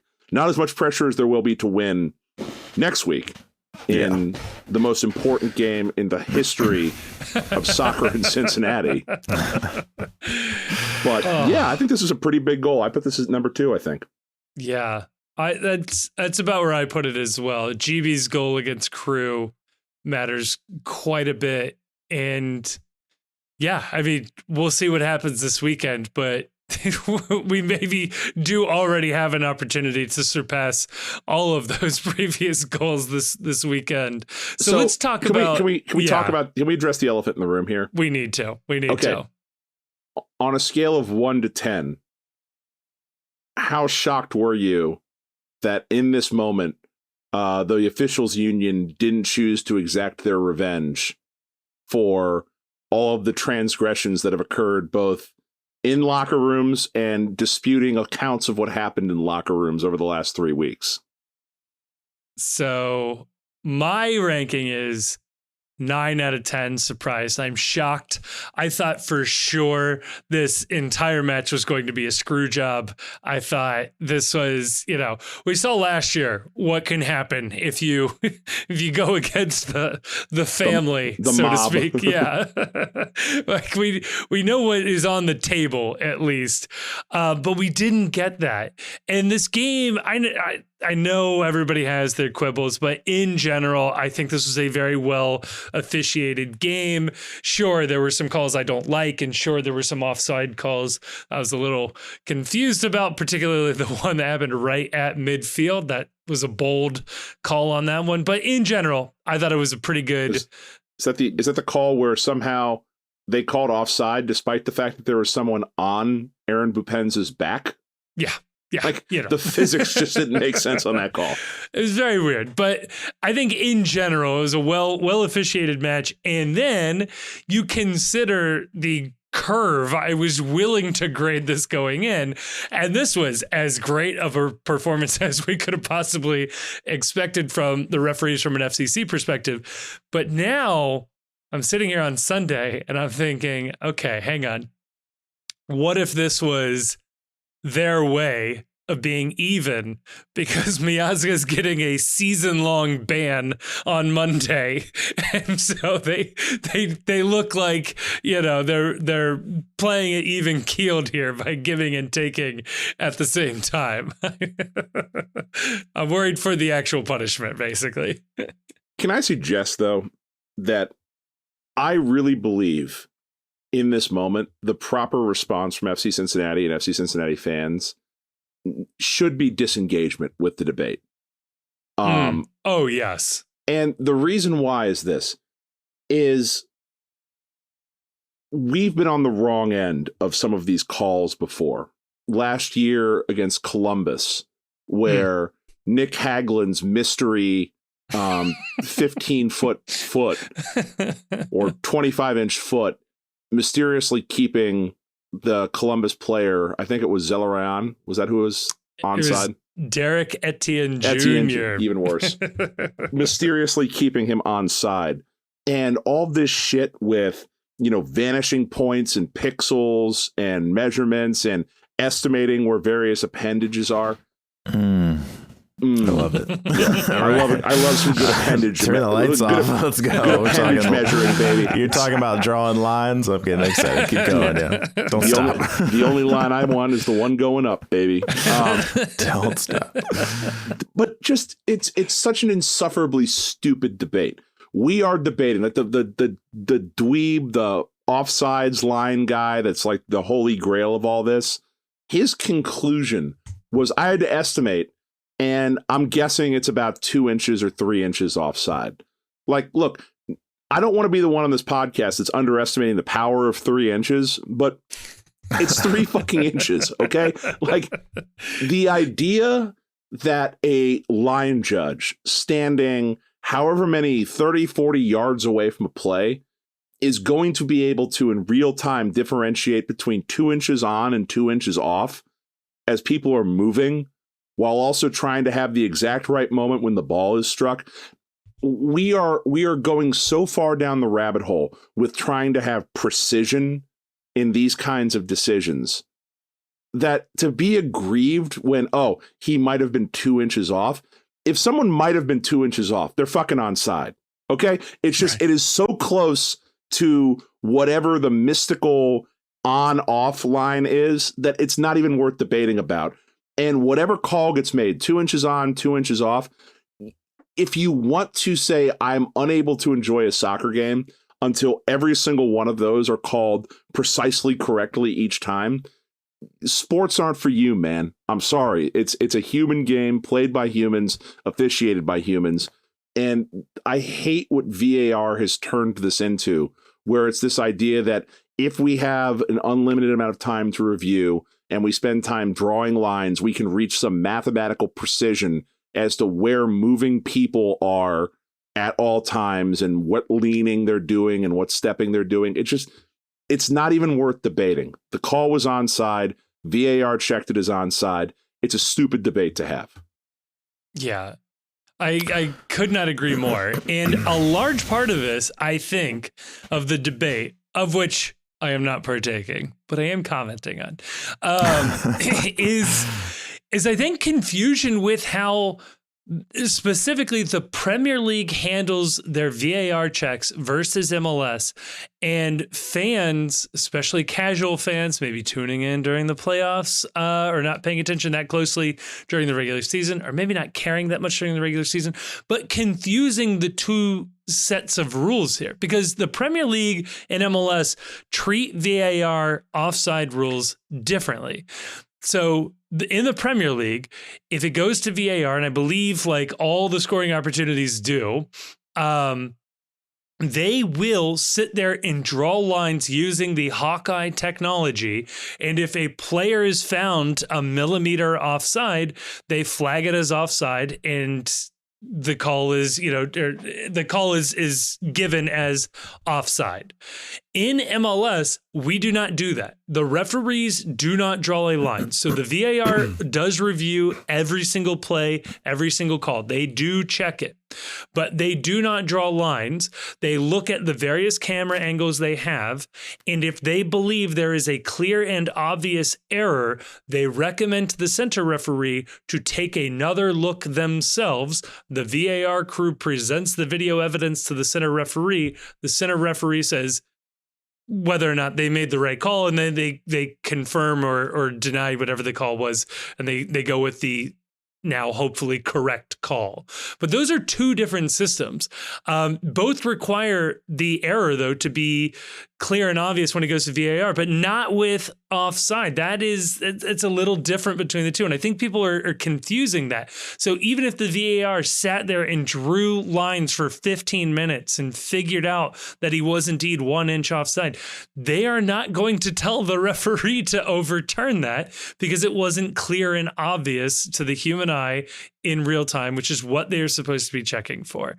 Now, we had been fucked over by this exact logic not being applied. And all this podcast has ever wanted was consistency with the rules. So if the rule is, hey, we ruled it this way, we don't have good evidence to overturn it, then the ruling on the field stands. Great. Love it. Let's keep going with that. But if you're going to go down to an objective measure, then yes, bring in Hawkeye, bring in your line drawing. And if he's found to be 3 inches offside, then let's call it offside. But you don't get to pick and choose when it hurts your team or helps your team. I just need a clear, consistent standard to go off of. So I don't know. I never want the Hawkeye system. ever. No. I hate it in the Premier League. I'm not just saying that because I don't know what it would have said about this particular call. I don't find it compelling or interesting when we are judging things down to the millimeter and the centimeter of whether or not somebody was onside or offside. I don't, it's not interesting. It doesn't make the sport better.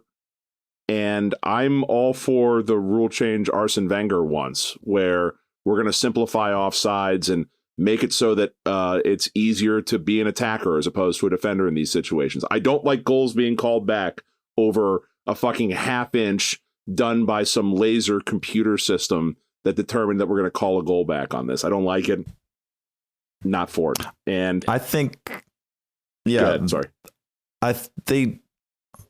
The Premier League does make it where I feel like in the past it was benefit of the, like, when a tie goes to the runner. Right. In the case where, like, if you're not sure, it should be for the offense. And yeah, Kevin's right, because Brenner had like 3 where that wasn't the case. If you're looking at it, yeah, they're not going to overturn it because they're not sure, but they gave the benefit of the doubt the other way. Right. So I think the narrative kind of got set, especially on the broadcast, because you look at that with the naked eye, the first time they stop, he looks like well offside. And then the thing that the drawings of the lines did to this is to show, okay, maybe technically he was, but this is the linesman makes a decent call. And, you know, we're lucky because he's used to 5 offsides in our game. He could have just as easily thrown the flag up, and they're not taking the goal away. I mean, they're not giving us the goal. They're calling that. You can't flip that the other way either. So if they just want to, that's why I don't mind MLS not having lines, but just like, if it's going to be that close and we always know that you're going to give those to the offensive player, I think everybody would be fine with it if that's just known. Like, we're not going to split hairs, but really it's up to the line. It's always going to be up to the linesman. I think the VAR should just be for the ones like, oh, come on. Like, this guy was like a step, 2 steps ahead, and somehow you missed it. And then we can correct that. But yeah, splitting hairs, stupid. But yeah, I think the lines were important just because they were like, how could this be? It's the headline of that fucking article you shared, Kevin. Like, FCC gets away. I mean, the article wasn't as bad as the headline, but it's basically like, how did FCC get away with, like, you think it was the worst offsides call ever. And then you get the modeling guy and he's like, it's fucking the length of your index finger or your pinky finger at that. And so maybe because I'm guessing at where the guy's foot is. Right. Like, and you're guessing. And Philly players are like, well, the linesman should see this in real time. And you're like, it in real time? Like, it looked more onside, you know, and in real time, it looked like, because that's what happens when everything's going the other way right after the ball's kicked. Like,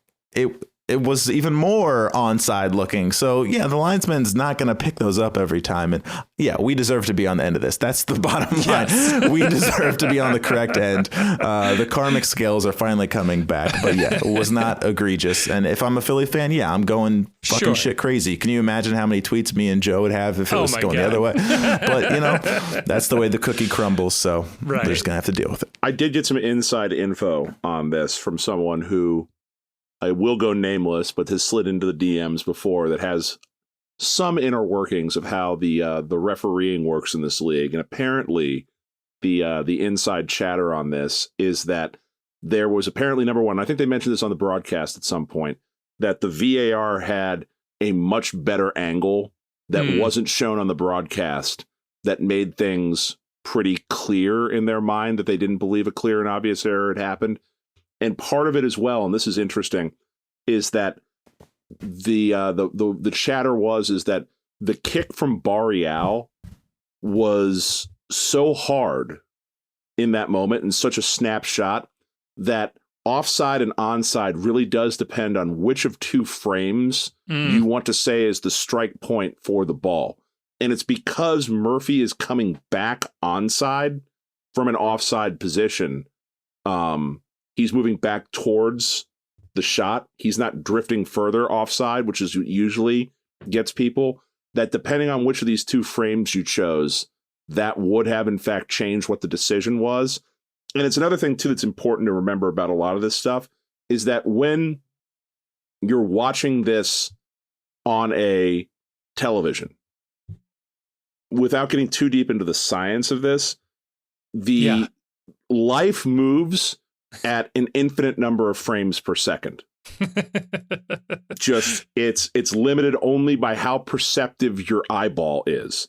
Right. When you put something on television, especially streaming television and digital television in general, they use a lot of tricks to smooth motion out and make it seem like you are seeing smooth motion when really you're possibly getting only 45, 60 frames per second.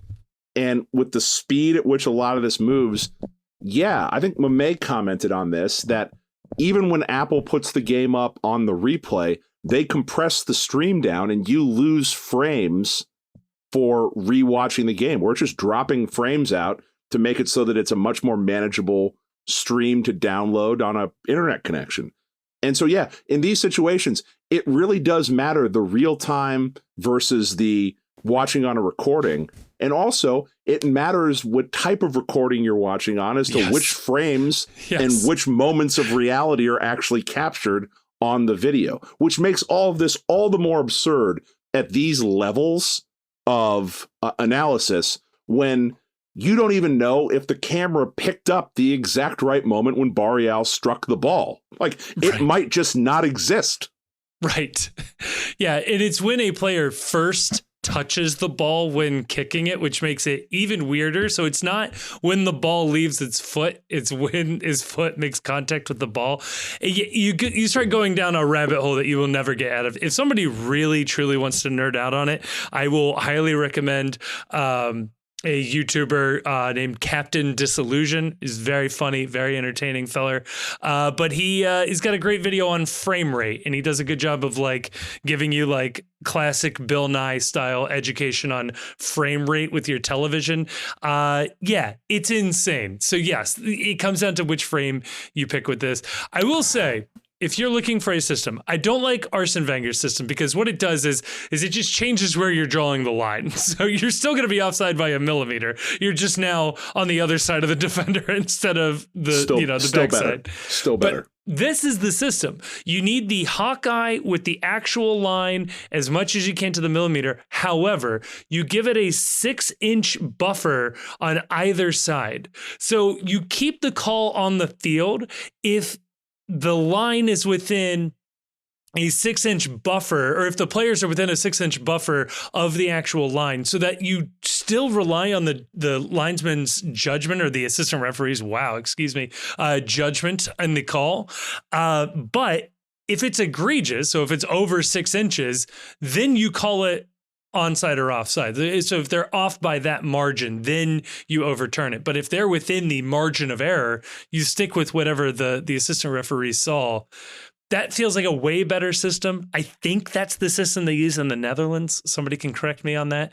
But that gives you a little bit of grace, and it does catch the egregious ones, and you let these moments slide through. So I'm all in on Grayson's system that he talked about last week, where you give the officials 2 chances to watch the play at real-time speed, and unless they see something wrong with the call, we're sticking with what's on the field.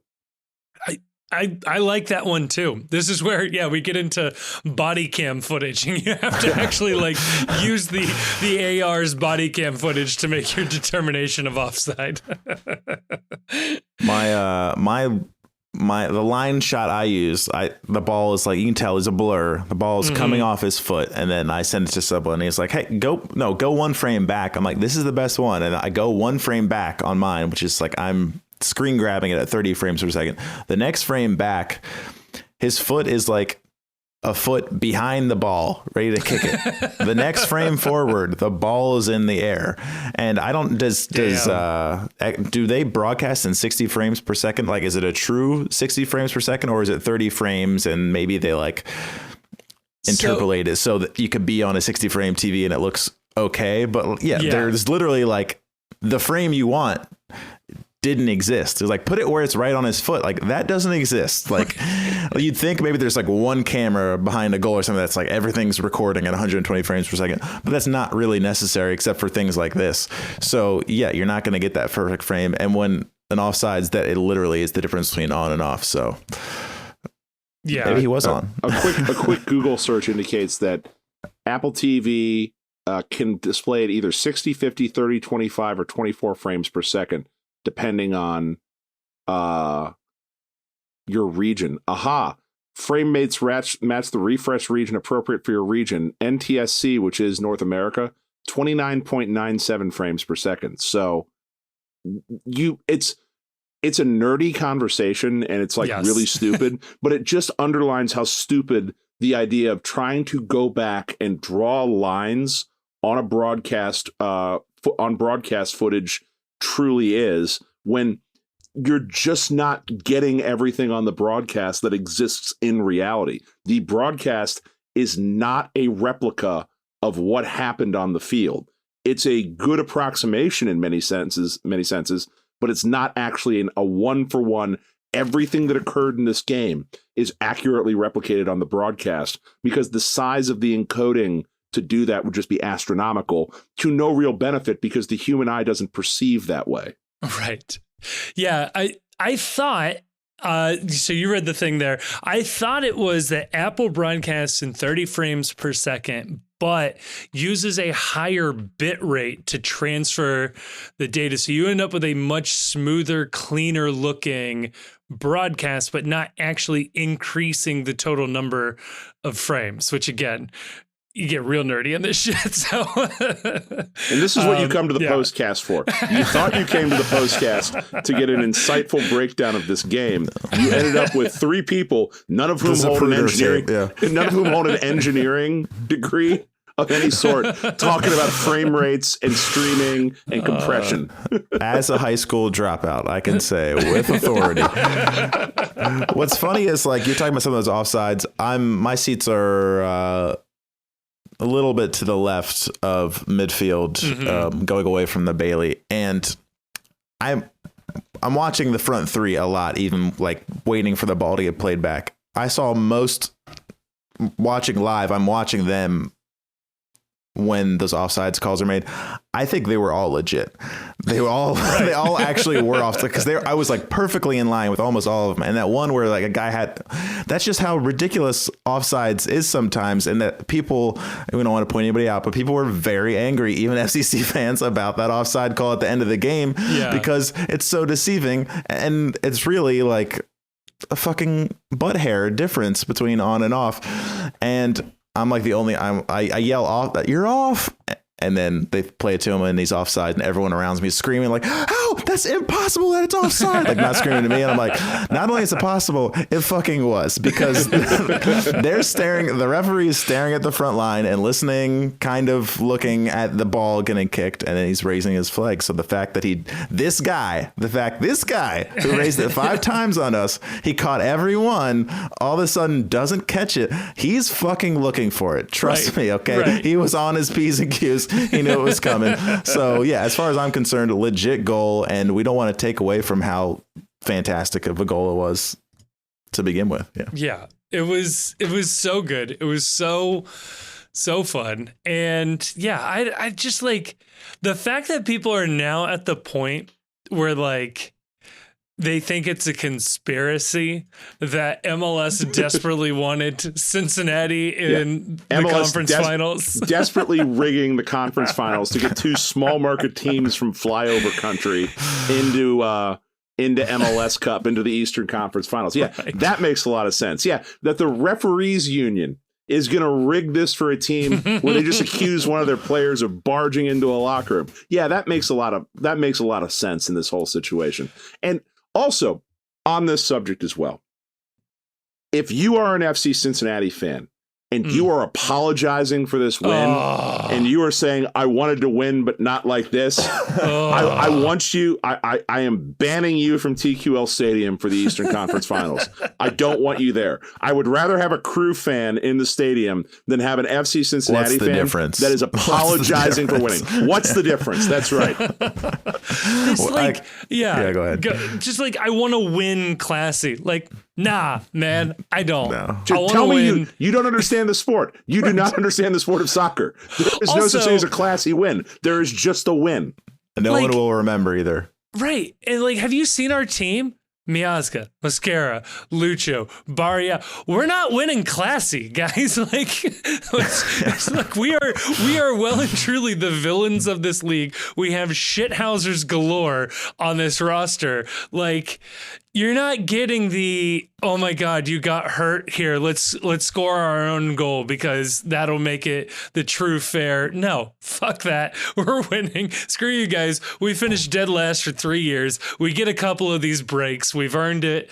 And yeah, I don't know. Like, if MLS is going to be scripted and it's all a conspiracy, good, fine. We suffered. We've paid for this moment. So no one wants to watch it. No one wants to watch any of these teams. Right. I mean, like, who are they going to rig it for? Like, right. like they don't want the Philly Crew, the Philly Orlando. Like, none of these matchups are like the national.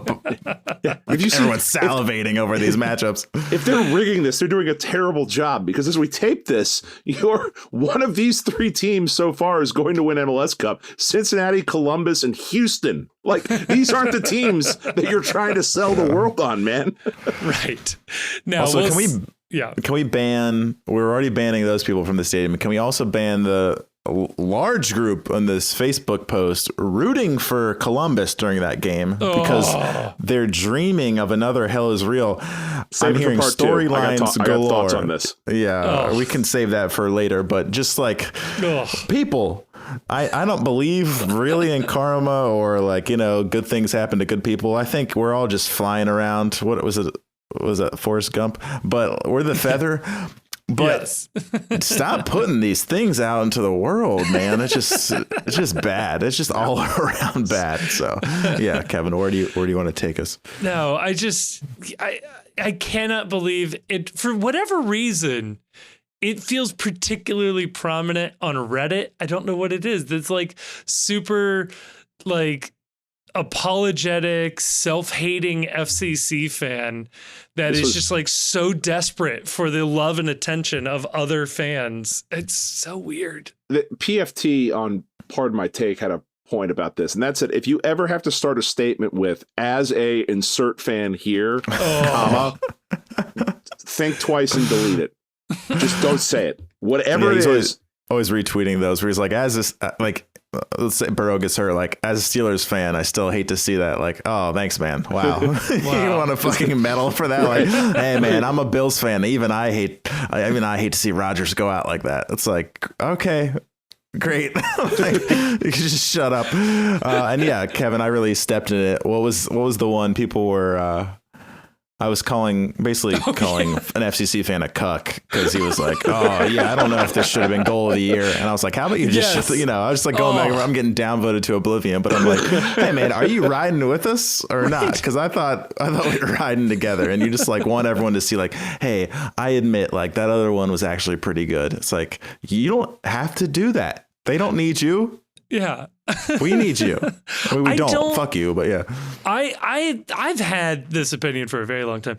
I don't trust anybody who claims to not have bias or claims to be an unbiased observer or commentator on things. Sure, sports, but I will go politics, economy, whatever you want with it. I don't believe you the second you tell me you don't have a bias. That's just you trying to hide your bias. I would much, much, much rather have the commentators of, again, whatever your subject du jour, right?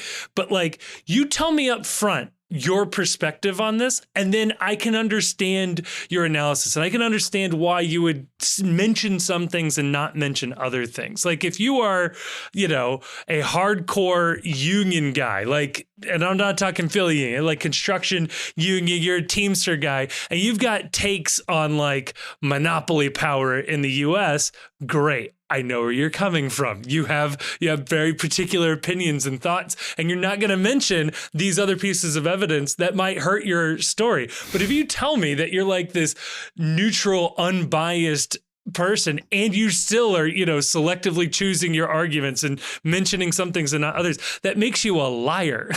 I hate that. I hate that so much. And the fact that somebody would try to like bring that to sports, where it's like the one part of your life where you're allowed to be an absurdist about like your opinions on things, and you're allowed to have outlandish thoughts. Like, yeah, not only was Murphy onside, the other 5 offside calls were wrong too. Like, good. Yes, that's where you should be. Because nothing makes more sense in life than an unbiased fanatic, which is really, when you're saying I'm an unbiased fan, that's what you're really saying. Right. I'll get into a street fight for my team, but I will feel bad about your team losing. So just so you know. I hate that I had to hurt you this way. Right. Why'd you make me do this? Yeah. What a fun game. And then the rest of extra time went out. We had a breakaway. It was called offside. But so be it. We win, and they didn't. Amazing. I guess we should mention this real quick. The lack of substitutes used in this game. The later this game went on, the more it felt like, I don't know, like a classic war movie of like, the reinforcements aren't coming. We're on our own. We've got to see this out with Gaddis and Powell. There is no Arias, you know, riding over the hill to come save us. The ghost of Jaap Stam momentarily inherited the sidelines. And substitutes, what are they? Right. And even for Koch used to Philly. do that too. Yeah. It was so weird.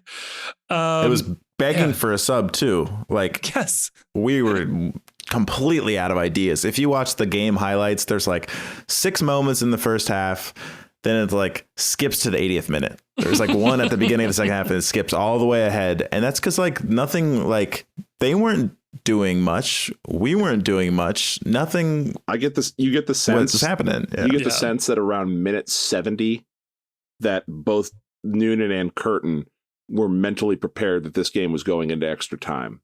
Mm-hmm. And that the play style and the substitution patterns suggested that, you know, they put on Badji for Boupendza because Boupendza was out of gas at that point and had a couple rough plays.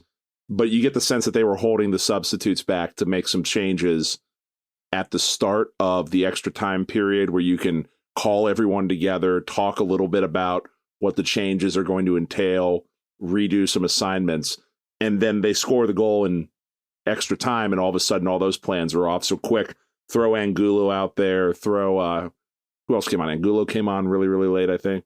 And that was it. That was it. There you go.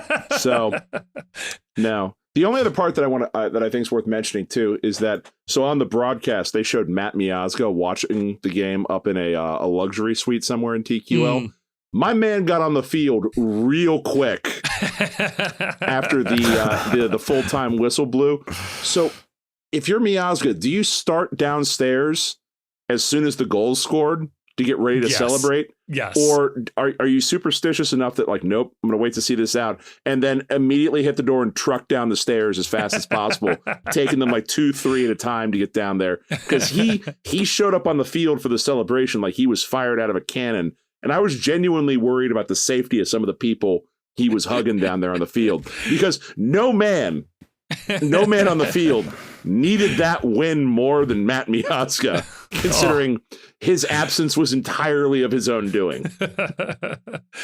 Yeah, I think the goal goes in and he is sprinting down, and I'm guessing he is on the bench basically by the time the VAR check is complete. Like he had to have been down there real quick, and it was great to see him. Some good emotional moments there on the field. A lot of family ran out real quick on the field, so that was really nice to see. And speaking of family, also in attendance for this match, Bruce Arena. Oh, and Chief, I think you spotted this. Wearing FCC gear? Is that Allegedly. what we were seeing? It was allegedly what Okay. the intel I received on this was that he was in fact wearing some FC Cincinnati gear. Wouldn't hate it as a front office hire. I'm just throwing that out there. Until I hear I hear something hang on. different. What will if Kenny change- gets a job and Bruce doesn't? You just do a like for like arena swap. We got the two old guys who are like, we're too good to be assistant coaches, him and Kinnear, but damn it, let's do this one last ride. No, Bruce and Kinnear as your 1 and 2 assistants on this coaching staff would be so cool. I would love to have like a reality show just about Bruce and Kinnear, like going around Cincinnati, having cocktails and cigars, and just talking about the days. Does Hey. Bruce get final cut? We don't know. We'll vet every episode before we send it out. This is an off-season content idea. Yeah. That OTR cigar shop, every March, the owner is out there smoking a cigar, and it's great to see. So yeah, that'd be good content right there for sure. Because Bruce strikes me as an old-fashioned kind of guy. For sure, right? Yeah. You don't think he's hip? Can I get off? I got a quick barley note. Oh, please. I want the people. I know there's some important people who listen, and I've been told they love the most when people on podcasts give critiques. Yes, please. This one's an easy one. This is a slam dunk. I noticed for some reason the FCC chants, they were coming in slight 3 seconds before the corner kick would be taken. I want him a little sooner. As soon as we get the corner kick, I don't care what chant it is. Okay. You want to finish that verse. You want to finish that line. Cut it. I want an FCC as soon as Lucho starts walking. I want it to be MVP or FCC. But instead it was like he's set up. He's got his arm up and then now then the ball's in the air. We didn't get the chance. I want more chances to do MVP FCC. So let's get those FCC's chants started 5 seconds sooner. Otherwise, I'm not going to be so nice about it next time. Okay. No, I can't say the sides and the other were getting chants going very well, to be honest, outside the barley. I don't know if it's because it was cold, although I'd say it was on the whole, I was dressed quite warm, but it was a very pleasant night. Yeah. Hardly any wind, luckily. And we had Rose. We don't want to forget about sweet Rose. Where's our NWSL team and the flashlights? My God, the flashlights. Oh I don't know how they afforded that. The flashlights. And then they tried to do it at halftime, like pull your phones out again. I was like, I looked at my wife, I was like, I already deleted the app. I was like, although I have to give credit, at halftime I was in line to re-up on the liquid refreshment. When they said get your phones out, there was a guy in line for a beer who took his phone out even though he was inside the concourse. And I was like, you know what? That's a man that's committed right there. That's the kind of fan commitment I love to see. I thought our screen was going to be involved somehow because they kept like saying something about the screen. Yeah. And then I was like, oh, they're just strobing our flashlight. But that's all right. That's fine. It's better than nothing. And then they did fireworks at halftime, like to start the second half. So we really like blew out our firework budget too. So I hope I think they saw got fireworks something we left in the scored the tank. goal too, didn't they? They did. Yeah. Maybe Which, that's what I was like. Yeah. first time I can remember them doing that. That was fun. Yeah, it was neat. It's a It's big a good call. thing they didn't wave the goal off. That would have sucked.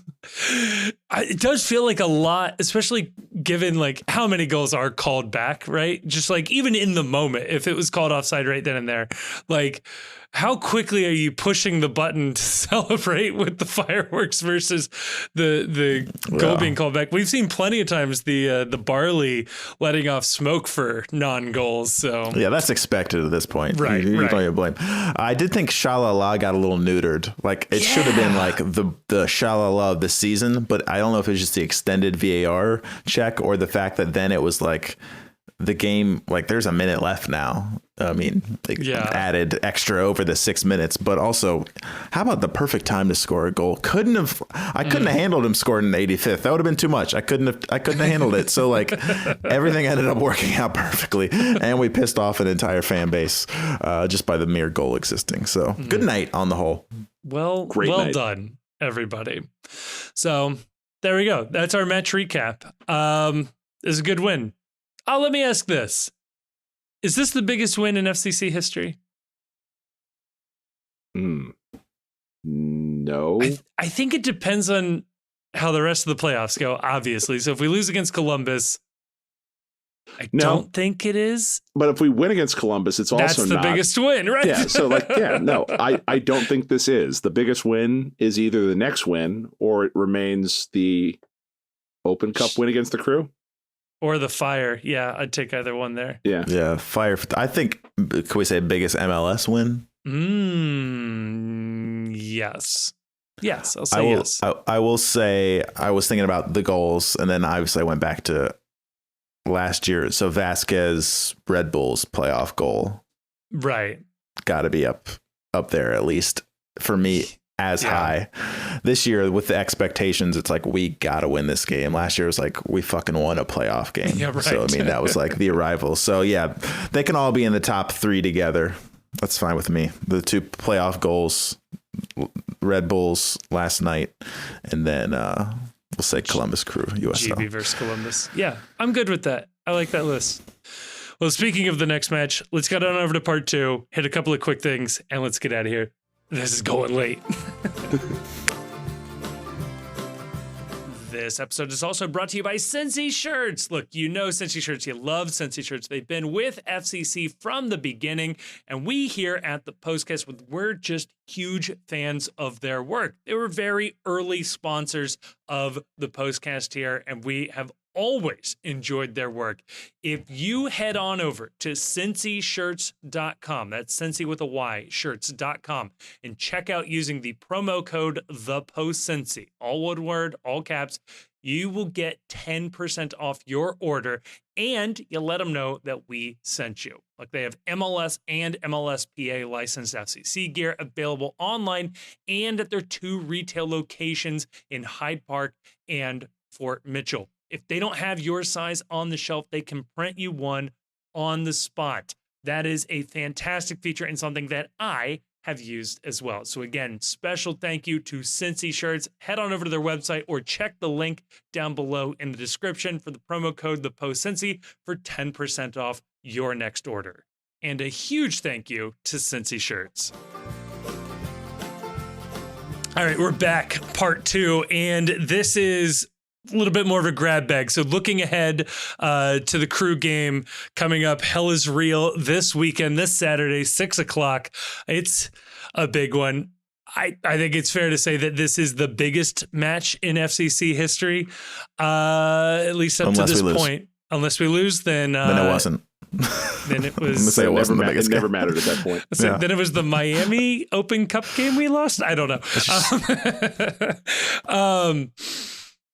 So looking ahead to that game. I don't want to play this game. I don't want this game. You were like, going back to Jonah's point last segment, you are a sicko and a psychopath of the highest order if you were rooting for Columbus to set this game up. This is now like, look, if this was Orlando and they lost and we ended up losing the game to Orlando, that sucks. Right. But you can move on. Right. If they lose this game, this is like almost a fold your franchise game. Whoever loses this, like, there's no continuing onward if you lose. Like, the rivalry is like, how many actual iterations of Hell is Real do you have to win in a row to erase this loss? I don't know that there's a number. I mean, I was thinking about it too, like narratives alone, right? Like, beating Crew here, it makes us invincible and we will stomp whoever in MLS Cup, because truly the psychology of this match is where everything is. And Crew is frankly better than all of the teams left in the Western Conference. So like, for FCC, it's truly a changing of the guard. Like, we are indeed, the best team in Ohio, the Midwestern darlings, all of that. If Crew wins, they will forever get to say that in our best season, and statistically, this will probably be a top 5 season in FCC history for the next 50 years. In our best season, that they were able to end it unceremoniously, and God forbid they go on to win MLS Cup. It would be so frustrating. But just like, there's so much riding on this. And I can't help but think Yes, we've already beaten Crew at TQL Stadium. It did take literally the save of the year to maintain that victory. But the last time we saw them, Chief and Jonah, we were all there in person. And it was not fucking pretty, man. That was so rough. Yeah. And it was without Miazga. And that was like the main missing piece. I think we were missing a few other pieces as well, but Miazga was gone. And it fucking sucked. Yeah. It was a 3-0 beatdown. So I don't want to watch this game. I don't want this game to happen. Like the existential dread, like the euphoria of winning lasted one day. And I woke up this morning and my first thought was, fuck, I don't want to play the Crew next week. I don't want to do it. The joy of winning is nothing compared to the horror of losing. It is so asymmetrical in the feelings. Like winning will just be oh, thank God the loss didn't happen is all that is at this point. I was talking to my buddy Andrew, who shout out is definitely listening to this, a devoted one of 12 to this podcast. And I was saying that basically that the goal of sports is to not be sad, that like it's not to win, it's to not be sad and to inflict sadness on other people. And that's what this game comes down to. And I do think that we have finally, Chief, we have come across a match that is more must win than the Detroit City Open Cup match. Yeah. I think we have finally surpassed it. Fuck. Oh, I can't deal with this. So before we go any further on this, I do have something that I want to announce. So if you are one of the 12, please pass this on to 12 of your friends. And that's how exponential growth starts. Maybe also encourage them to listen to the postcast. I don't know. Your call. Maybe not, depending on how good of friends they are. For the love of God, please buy your tickets to this match. Mm-hmm. And if for some reason you cannot go to this match for whatever reason, please get on the Discord. Ours is free to join, or spend your $20, get on DI's Discord or the Pride's Discord, get onto a fan group. Do not sell your tickets to Columbus fans. Please, for the love of God, they are going to limit the size of the visitor section for this game to whatever the bare minimum is that they are required to offer by law. Do not offer your tickets up on the open market where Crew fans can buy them. This is going to be miserable enough as it is. Don't subject your fellow seatmates to sitting with someone dressed like a taxi cab for 90 minutes having to watch this game. Please, I'm begging all of you. Yeah, that is. Please don't. That's really good. It's gonna be awful. I told my wife the silver lining of losing to Philadelphia was not having to do that game. Like Right. that was going to be the thing that I was like, well, at least we don't have to play Columbus. At least we rip the Band-Aid off. It's over. We don't have to do that. That's gone. Unfortunately, we won. No, I mean, yeah, but like that's like Chief saying like the next day you're already thinking about that. But yeah, that was the thing. I was like, God, I was desperate to win the game Saturday, but I was like, the only thing that'll give me some bit of comfort, what was it? It's like Longshanks. The only comfort in his death was knowing William Wallace was about to get decapitated. Right. That was me. The only thing knowing was that the Crew wouldn't get to say that they beat us on the way. And they're like, hey, if you would have faced us, buddy, it wouldn't have been a walk in the park. But I will say, as the game went on, our game, my dread, I have the dread. It's back, obviously. Right. But like, I was feeling better. I was like, if we're looking okay with these ragamuffins out here, if we have our, let's say, in italics, full lineup for that next game, I think all that matters is that we're at home. Because if this was, obviously we're the number 1 seed, but if this was at Columbus, not only would I not go, I might watch with the sound off, looking from another room, because we can't win there. There's no way we're winning that game. And I'm not traveling to another game till we win a road game. So I think TQL is the difference. And I'm going to hate to see all these fucking assholes up in the corner. But I do think us being at home there's no way they blow us out at home. I just refuse. Obviously, like in your nightmares, you're like, we get blown out, which honestly might be better than losing in the 90th minute. But I just don't think I don't think they can do it there. And it's going to be too tense. A conference final will be a little cagey. And I think our stars show up and Roman's going to have to make some big saves. But, I'm feeling only 80% dread. So here's the funny part about all this in terms of the existential dread. So the lurking issue with all of this is that Miazga has just served his suspension for yellow accumulations. Right. And theoretically is eligible for the next game. As of recording, he is eligible. As of recording on Sunday night, he is eligible.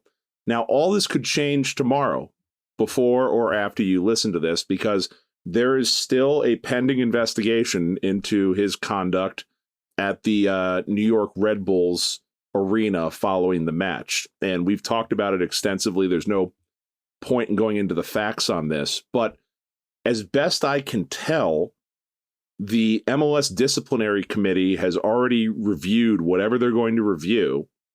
And the recommendation for whatever they've recommended is sitting on the desk of MLS league leadership. I don't wonder if the reason why no decision has been made was that they were waiting to see whether or not we got knocked out of the playoffs. And if that happens, they can at some point this offseason announce, and oh, by the way, we have decided that Matt Miazga will be suspended an additional 4 games to start next season, or 3 games to start next season. And they can just announce that whenever, because it's no longer a pressing issue. Am I off base in thinking that if they issued a suspension of Miazga now, it's way too late to do that without it looking super match fixy, or that they are specifically attempting to screw FC Cincinnati, which makes me believe that maybe there's a pocket veto happening right now from the commissioner, that they're just not going to deal with this until the offseason so that they don't screw with the integrity of the playoffs. Because that would be, you want to talk about where the existential dread ramps up to 11, is if we find out that Miazga is getting more games, and he's also going to be out next week as well. Yeah. I was thinking about that too, and talking to Todd at Northern Row, Todd Carnes. If you don't know him, you're missing out. So my idea there was that you need to have had the results of the suspension. If it's going to carry through into the playoffs, you needed that to Noonan before this game, because that could very easily impact how this team was set up in this game. So you could imagine a scenario where the thought was, okay, Gaddis, we're going to make you the center back, play your ass off, but don't worry, if we win next week, Miazga's in, you'll sit on the bench. So you won't have to go 2 games back to back, bust your ass, get this done, and we'll work on you for 3 weeks to be the center back. And then it would come out that after this game, or maybe this was the situation with Powell, and then after this game, Miazga is going to be suspended an additional game, and now Powell's going to be asked to go back out there again, and that would have been scripted very differently from FCC if they knew the results of that. It does start to impact how these games are actually played. And yeah, I don't think you can do it in time. I wouldn't mind a NCAA waiver appeal type situation where new information continues to come to light through the course of their investigation. And maybe they wrap that up December 10th, let's say, is when they finally have all of the various pieces of evidence and interviews that they needed to come to a conclusion. It is too late. And if there is a suspension coming sometime this week, it had damn well better be including video evidence, audio, written sworn testimony by as many named individuals as we can. Like, this is trending in a direction that is not okay, and is certainly towards match fixing if this is, going to be applied so late in the game like this. So, I absolutely hate it. You mean the people who did the Bruce Arena investigation that we still don't have a single fact out? I don't. When you say it, I've been thinking. You keep thinking like, wait, we haven't there hasn't been an end to that. Like it's like you missed it, but you haven't missed anything. And we had that huge break. This is not something that should take more than a week. Right. And you've had the advantage of knowing he was out of game and having this giant break. So let's say we were on a normal ass schedule where there was a game every weekend. Are you telling me you still wouldn't have it by then? Or yeah, that's why you start to think like, also, are they going to, if they do announce something, are they going to just do it right in the middle of Lucho's MVP press conference? Are you going to try to do you do it before that? Do you do it after? Do you do it right in the middle? Like that would say something too when you announce that like, right. Hey, we're fucking you for the next game. I'm very curious. It has to be tomorrow. When I say tomorrow, it has to be Monday. It either announces on Monday or you can't announce it. Like to your point, Kevin, it would be astronomically unfair to sit on whatever decision has been made, which clearly has been made at this point. It clearly, all evidence, everything I have heard is that there has already been a recommendation that's been made to the commissioner by the disciplinary committee on Miazga. But if you're sitting on that until Tuesday, Wednesday, or Thursday, you've now impacted how the team is prepared, how the team is trained, and what level of work they've done to be ready for this game. So if they're not prepared to announce that Miazga, whatever the decision is, if they're not prepared to announce it on Monday, it has to sit in his pocket for another week. And if that's the case, then there's no point in doing anything until after MLS Cup, which if that's the plan, then more credit is due to Don Garber than I would have thought, because this shouldn't be something where you're saying, okay, we're going to, based on whatever it is, we're going to impact the playoffs by suspending this individual like this. Yeah. It's just like, it's so unethical to essentially what it feels like anyway, to base the punishment on FC Cincinnati's results in the playoffs. Like, if there's a situation where it's, okay, if Cincy loses to Philly, Matt Miazga gets a 6-game suspension to start next year in MLS.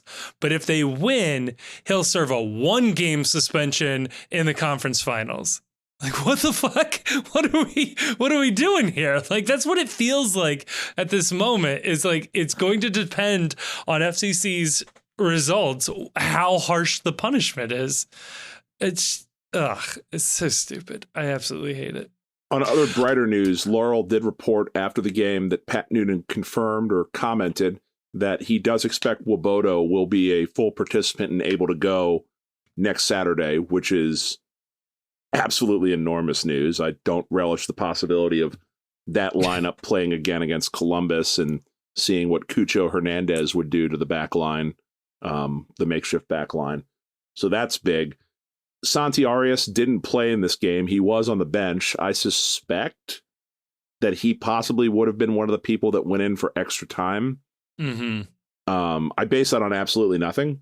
So no idea what his status is, but having all three of those players back, Arias, Miazga, and Obi, I feel a lot better about next weekend. I still don't feel great, but I feel a lot better than I otherwise would. Yeah. I don't know, Jonah, does the player availability change your dread levels for Columbus, or is it? Yeah. At least we've seen the B squad succeed. Right. Now, yes, Cucho and Rossi, like bearing down on us is very different than what we saw from Philadelphia, who I was not too scared of. You know, I was more scared of like Martinez, like somehow replicating his 40-yard goal of the year candidate. Definitely not winner. And I wasn't afraid of any of that stuff. Watching what I saw of the Columbus Crew game, we're going to be squeezing our seats or the bar in front of us in the Barley the entire game, just like riding with every emotion. There's not going to be that like, actually, I'm only tense because this is a big game, not because of what's happening. No, what's happening is going to be what's making us tense, but we're going to have to just survive that. Yeah. So I'd love to get some good news tomorrow, which would hopefully, based on what Cheap's saying, would be no news. Not that I'm believing that. But yeah, so I'm going to say no news is good news. Otherwise, yes, they are sadistic if they push it down further down the week. That's just hard to fathom. But, crazier things have happened in this league, so I wouldn't totally count it out. And sorry, I got distracted because somebody tweeted at me pointing to my line, said hard to tell because the angle, it doesn't look like these lines are parallel. They're showing my offsides line and the line of the box. Folks, I hate to tell you, but unless you're looking perfectly from the side, you're at an angle. I hate that you have to explain stuff that you would hope like a sixth grader would understand, but no, we still don't understand. This is what we're dealing with. You're witnessing in real time the results of 30 plus years of defunding public education in America. It's like, folks, here's a real quick way you can do it. Is the center line and the 18-yard box parallel in that image? No, they probably aren't. So it's just like, unless you think that field was a trapezoid on the day, it's probably, dare I say the phrase, lens distortion here, or camera parallax, which I believe is the proper term for what phenomenon we're seeing there. Yeah. After we put a bow in this, I do have one question for Chief specifically. That's a little off topic, but we can bring it back to FCC. So I just put that out in the world. It's good timing because I don't think I have anything else. I really wanted to just touch on Columbus won 2-0 against Orlando. Goals coming in the 93rd and 118th minute. They needed extra time. However, it was in the 77th minute of that match that one of Orlando's center backs got a second yellow red card sent off. So maybe that game goes differently without that red card. Hard to say, but it did take took Columbus 30 extra minutes to actually see out that game. So if you just see they won 2-0, doesn't quite tell the whole story. And Orlando had to make some big saves too. Orlando almost scored like twice with like a great save to stop it from happening. Yeah, which is genuinely surprising because Schulte, their goalkeeper, has been pretty shaky all season. He had a couple of gaffes. I believe that's how Lucho scored in TQL against Columbus. Was a pretty bad gaff from him. So they got lucky. I don't know how you want to look at it, but I don't know. Maybe they're not firing on all cylinders. It took them to game 3 to finally see off Atlanta. So I don't know. I'll inject a tiny bit of optimism for you there. Throw the records out the window when these two teams meet. I'll tell you what. So Jonah, hit us with your off the wall question. So this would be something that if we take it back a few months when we played Red Bulls in the playoffs. I'm thinking about Frankie Amaya and our treatment of Frankie Amaya. So Chief, I'm sure you saw this. Kawhi Leonard, former Spur, San Antonio Spur. We're talking NBA. Yes, I did. 2 teams later, comes back to San Antonio, and apparently they're booing him throughout the game, every touch. And according to Greg Popovich, the coach of the Spurs, it's getting worse throughout the game. During the third quarter of the game, he gets on the mic, the PA system, implores the crowd, lectures them, basically tells them, stop with the booing. Stop booing him. This isn't what we're all about. And I don't know what happened after that. I'm intensified. Yeah, but I normally am a Greg Popovich fan. I usually am on the same side as him when he's doing a rant, whether it's about gun control or it's about Trump or something. Like, oh, Popovich is a rant. Like, I'm into this. He seems like a surly guy you can get behind. When I saw this, I'd never been so annoyed at a coach in my fucking life. And could you fathom in Noonan, I know it's a arena differently, saying, hey, could you guys stop booing Frankie? First of all, this isn't about you, bro. I don't, back the fuck up. We're going to do what we're going to do. You worry about coaching the team.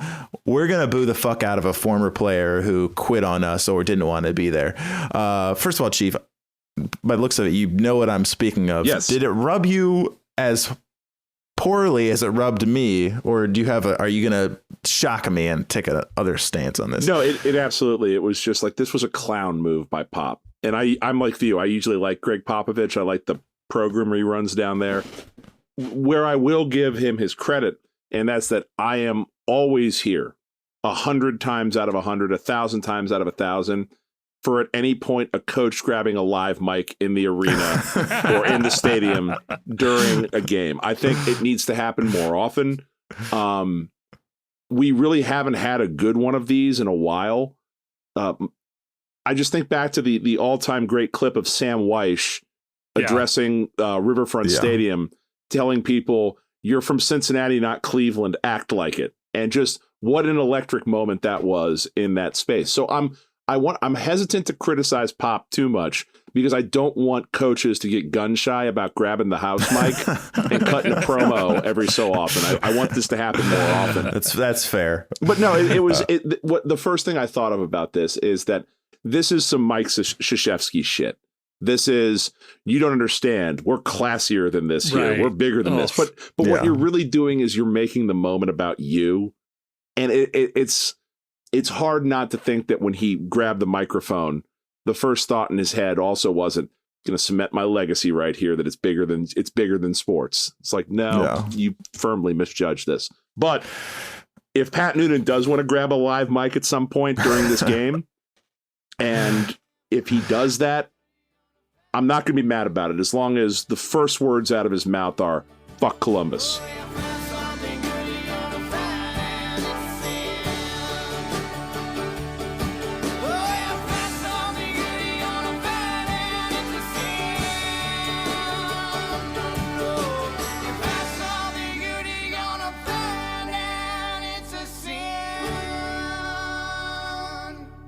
Thank you so much for listening to this episode of the Cincy Postcast, which is a production of The Post Cincy. You can check us out at thepostcincy.com for all of our written content, as well as links to our social media.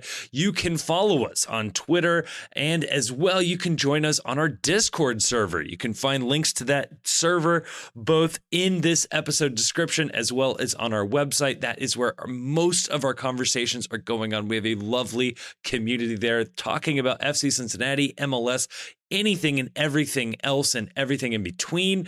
We also want to give a huge thanks to Jim Trace and the Makers for providing all of the music you've heard throughout this episode. They're an amazing local Cincinnati band. Again, more information about them is in the description of this episode. And if you enjoyed what you listened to, and you've made it to the end, so I'm going to assume you liked it, or you just can't reach your stop button, please like us, review us, subscribe to us wherever you are getting your podcasts. That is going to be really, really helpful. But more importantly, share this with a friend. A personal recommendation helps spread a podcast so much further. So please share this if you know somebody in your life who's an FC Cincinnati fan, an MLS fan, somebody that you think would enjoy this.